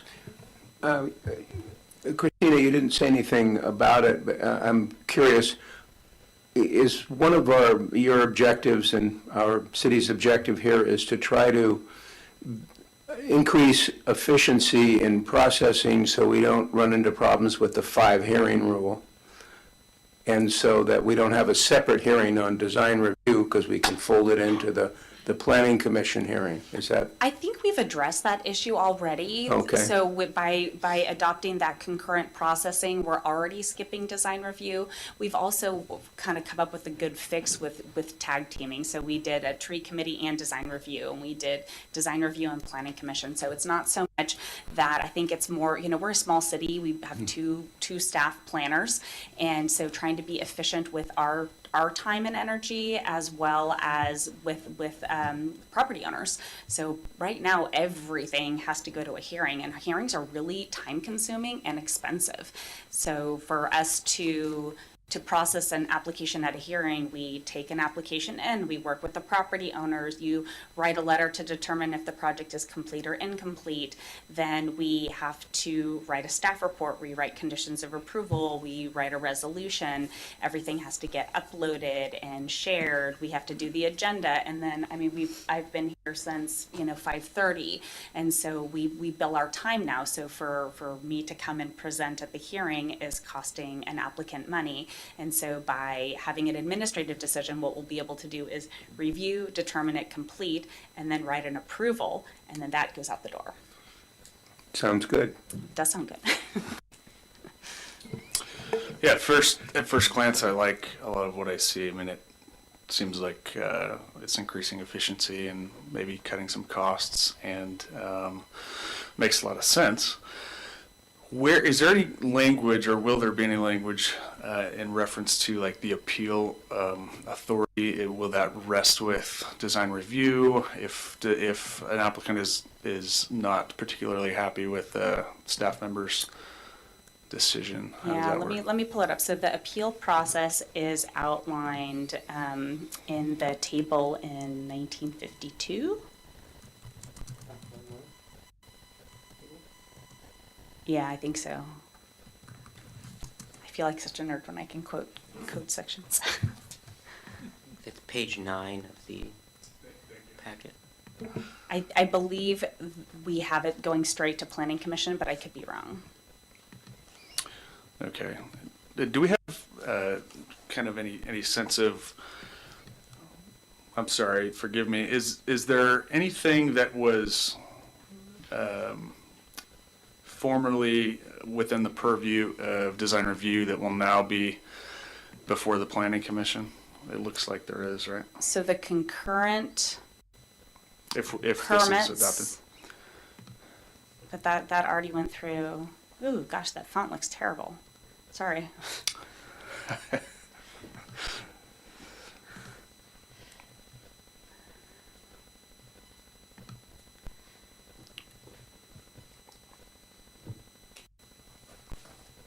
I ask because I'm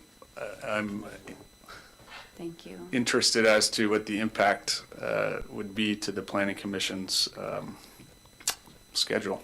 So I think that one of the reasons that we're proposing this approach is because of that issue. I Okay. was concerned, if you get rid of the design review commission, then you either are giving those permits to staff or you're giving it to the planning commission. Right. And so I'm kind of coming around to feeling like there actually is a real value to keeping that commission.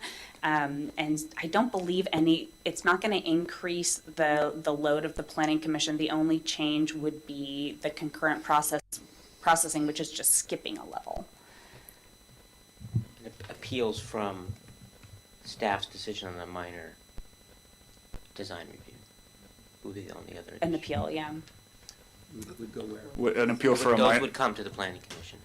and an appeal for a major, or no, it's the majors aren't before. A major, the- yeah, a major would Right, would requires design review hearing. And is there going to be are we eliminating the circumstance where a project is going to design review before it comes to the planning commission? Yeah, we've eliminated no project moving forward will go to both design review and planning commission. I'm not following you.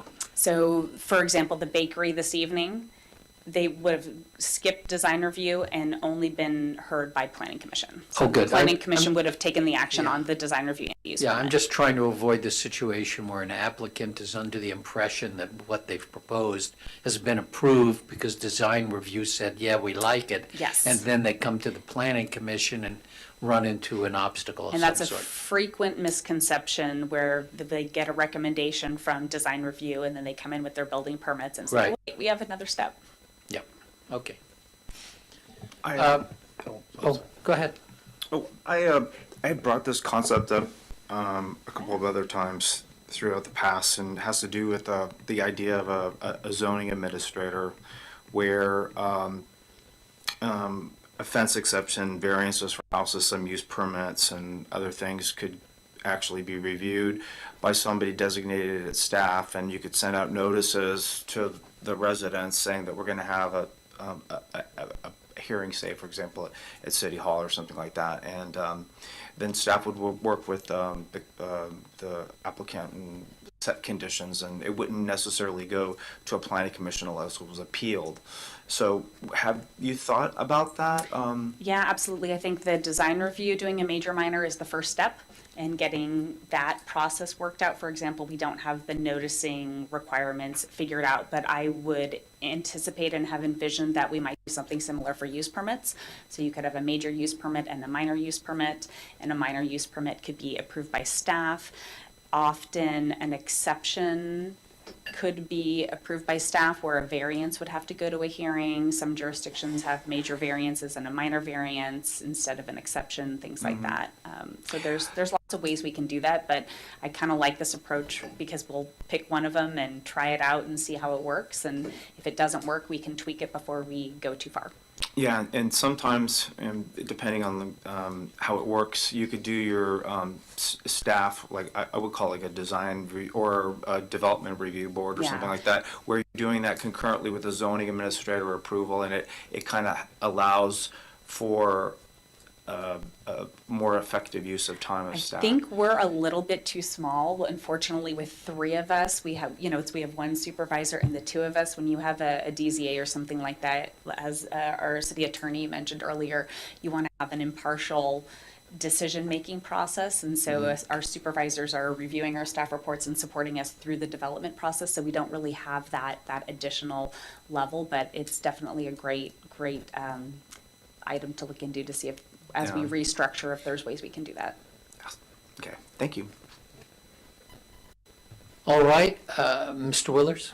So I just wanted to chime in and say, I support the changes that have been made here and that are being proposed, as both from a commission point of view, but also from an applicant point of view. I've been in front of many planning commissions that do design review, and as an applicant being in front of a planning commission that's also doing design review, you have a conversation. It stems from what are the zoning constraints and what are the design constraints. But the same body and the same people are the conversation.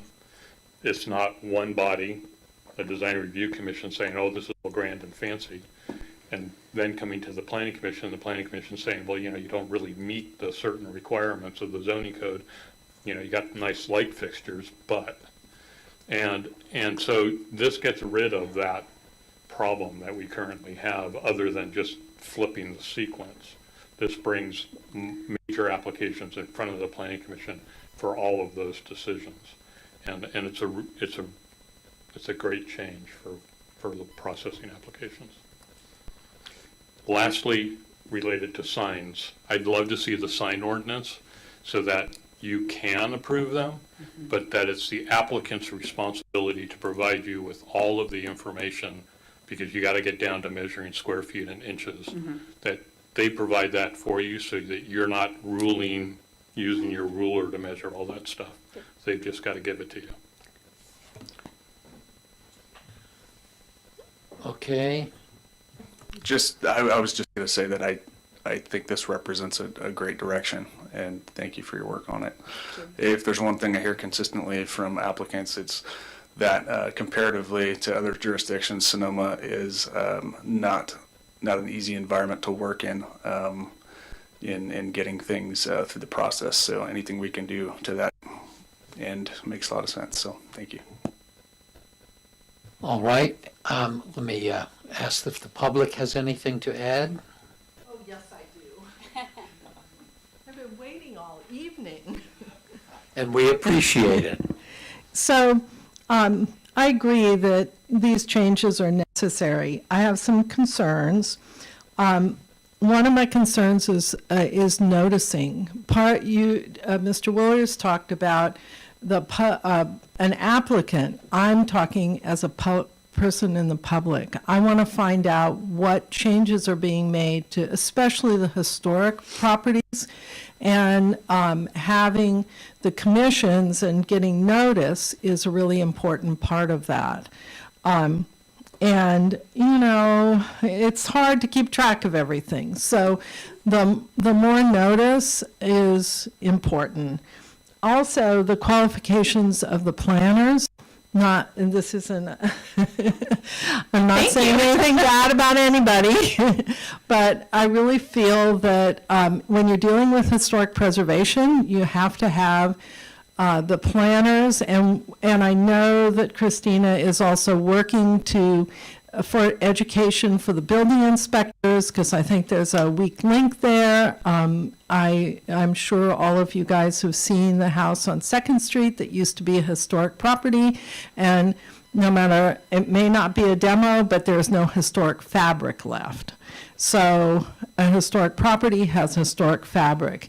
We lost an Adobe building earlier this year, that was destroyed. It was a Berryessa Adobe on 2nd and East Spain Street, and I know there was some problems with the Native Americans on another job that it was a very unfortunate situation. So I think it's important the City of Sonoma consider hiring a planner that has historic preservation qualifications and is sensitive to all the issues we may have here. There's lots of planners that have both planning experience and historic preservation experience. And I think that, especially since in some of these minor, the planner is going to be the one making the decisions.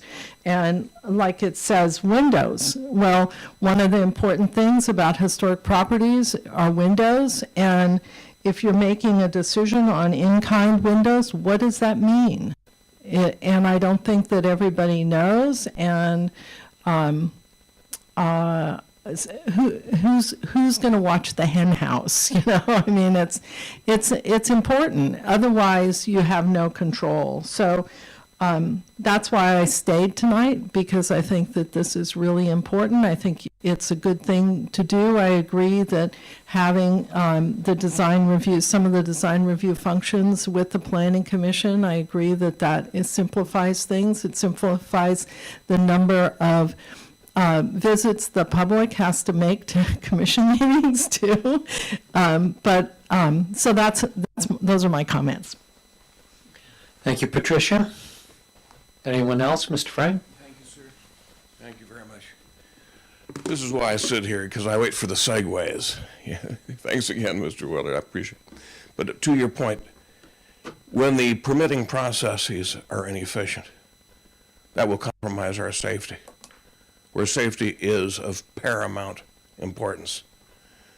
Because any permanently wired motor, I mean, if you lose a stream pump, waterfall pump, we rely on those pumps to keep the water clear. So in case somebody falls in, we know where they're at. So you can understand how an inefficient permitting process can wreak havoc with your safety efficiency. So an inefficient, application process means it's going to result in an inefficient and cumbersome safety response.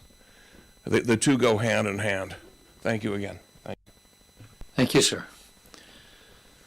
All right, well, unless the commission has anything more, I think I want to thank staff for your work tonight. Mr. Ruderman, I want to welcome you as the city attorney, and we look forward to your regular presence at our meetings. It's actually reassuring to have the city attorney here, so we hope to see you a lot.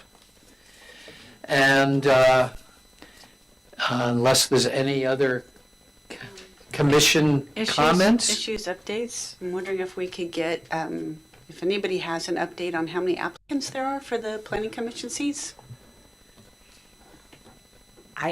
We haven't heard yet. There was an update last night that Rebecca Barr gave to the council. I don't remember. I think she said 10, but I wasn't sure if I heard that right. Yeah, I don't know. I've heard that there were as many as 4, but I haven't heard that there was 10. I think it was 10, I thought it was 14. including all of us. That means 4. Right. Okay, any other commission member comments? No, I have one comment, and this is a little bit difficult for me to say since we just talked about commission appointments. Due to a number of personal and also work commitment issues that I've been dealing with, I'm decided not to reapply for my position as planning commission. And as you all know, I've been working as a commissioner for many years. I was on the Design Review Historic Preservation Commission for 8 years. I was a stand-in commissioner on the Planning Commission for a year, and I've been serving for 4 years. And it's been an honor and a pleasure and a privilege to be able to do this and to work with you and to work with a staff that I think has evolved into like something that I'm very proud and pleased of. I think Sonoma's come a long way. And I'm also pleased and proud of all of the issues that we've been dealing with as a commission, as a council. And it prides me as a person that lives here that we've been able to take that next step. And I think these are all great things. And I think a person that sits on this commission has a responsibility and a duty, and it's a time commitment. And I also see this commission spending more time and having more than one meeting a month. And I think that's what's going to be necessary to get us through the general plan and do a number of things. And I'm hoping that the next wave of commissioners that have applied and our new council members have worked really hard on finding that next wave of commissioners. And it doesn't mean that I won't be involved in this process. It just will mean I will not be sitting here up here. I'll be at the dais instead. And I mean at the podium instead of the dais. So, but I again want to say how much of a privilege it's been to do this, and it's not an easy decision for me to make. I'm so sad. Well, okay, I'm surprised and sorry. Was looking forward to having you continue to bring your experience and insights to the commission, and I thank you for all the years you've put into it. Technically, I believe you are the appointee of Sandra Lowe, now the mayor, and your term runs concurrent with hers. So it was not necessary for you to reapply. You would continue to serve concurrent with her position. So what that means is that if you don't want to continue, you're going to need to effectively and formally resign. That's what I thought, but it was very peculiar that I did get an email and a follow-up email from the city manager saying that I needed to reapply, which I thought was peculiar anyway, because I thought that I was in the same position you were talking about. So that's how I approached it, based on how the city manager sent her email to me, and then again asked and reminded me that I needed to reapply if I wanted to be a planning commissioner. So that's something that probably we'll just need to work out. Making sure who's like. I would suggest you have a chat with Mr. Ruderman. Yes. And he will inform you of the proper process. But I certainly can formally resign, and that's what I was planning on doing. But I wanted to let you all know. And when are you going to make that effective? I would make it effective probably next year. Okay. So this would be your last meeting? Yes. Okay. Well, I'm sorry, and we wish you all the best, and look forward to you continuing to stay involved as a citizen, which, as far as I'm concerned, is as important a job as being a commissioner, if you take it seriously. Mm-hmm. So, thank you. I think you've been the longest continuously serving member of our commission, because Bill Willers was longer, but he had an interruption. So. But I interrupted with the resignation. Well, there were a couple of times where I didn't know if I was going to be a commissioner for other reasons, but I still am here. So. Thanks, Bob, for being here. But you'll find that side is very liberating. It is. And I am serving a new role as a planning consultant, working for a planning consulting firm in the Bay Area. So this has been very helpful for me because now I am on the other side, and but I'm on staff side. There are 3 sides. Well, I promise to evaluate your applications very. Okay. Any other commission comments? Yeah, Bob, it's been a pleasure working with you. Thank you so much. You know, there are a lot of times when you could speak into some of the very technical aspects of things before us that, you know, and you've been able to enlighten me and inform my decision-making process on those things. And you've been a great asset, you know, across your many years of service on your various commissions, and as an alternate and a commissioner, and then an alternate, and then a commissioner, and then, but thank you. Appreciate it, and best of luck to you. Thank you. Okay, unless there's anything else, we will call this meeting adjourned. I will miss you. Thank you. Your I'm input going to miss it. I just that I've taken on a new role as a project manager for a Good City company, and it's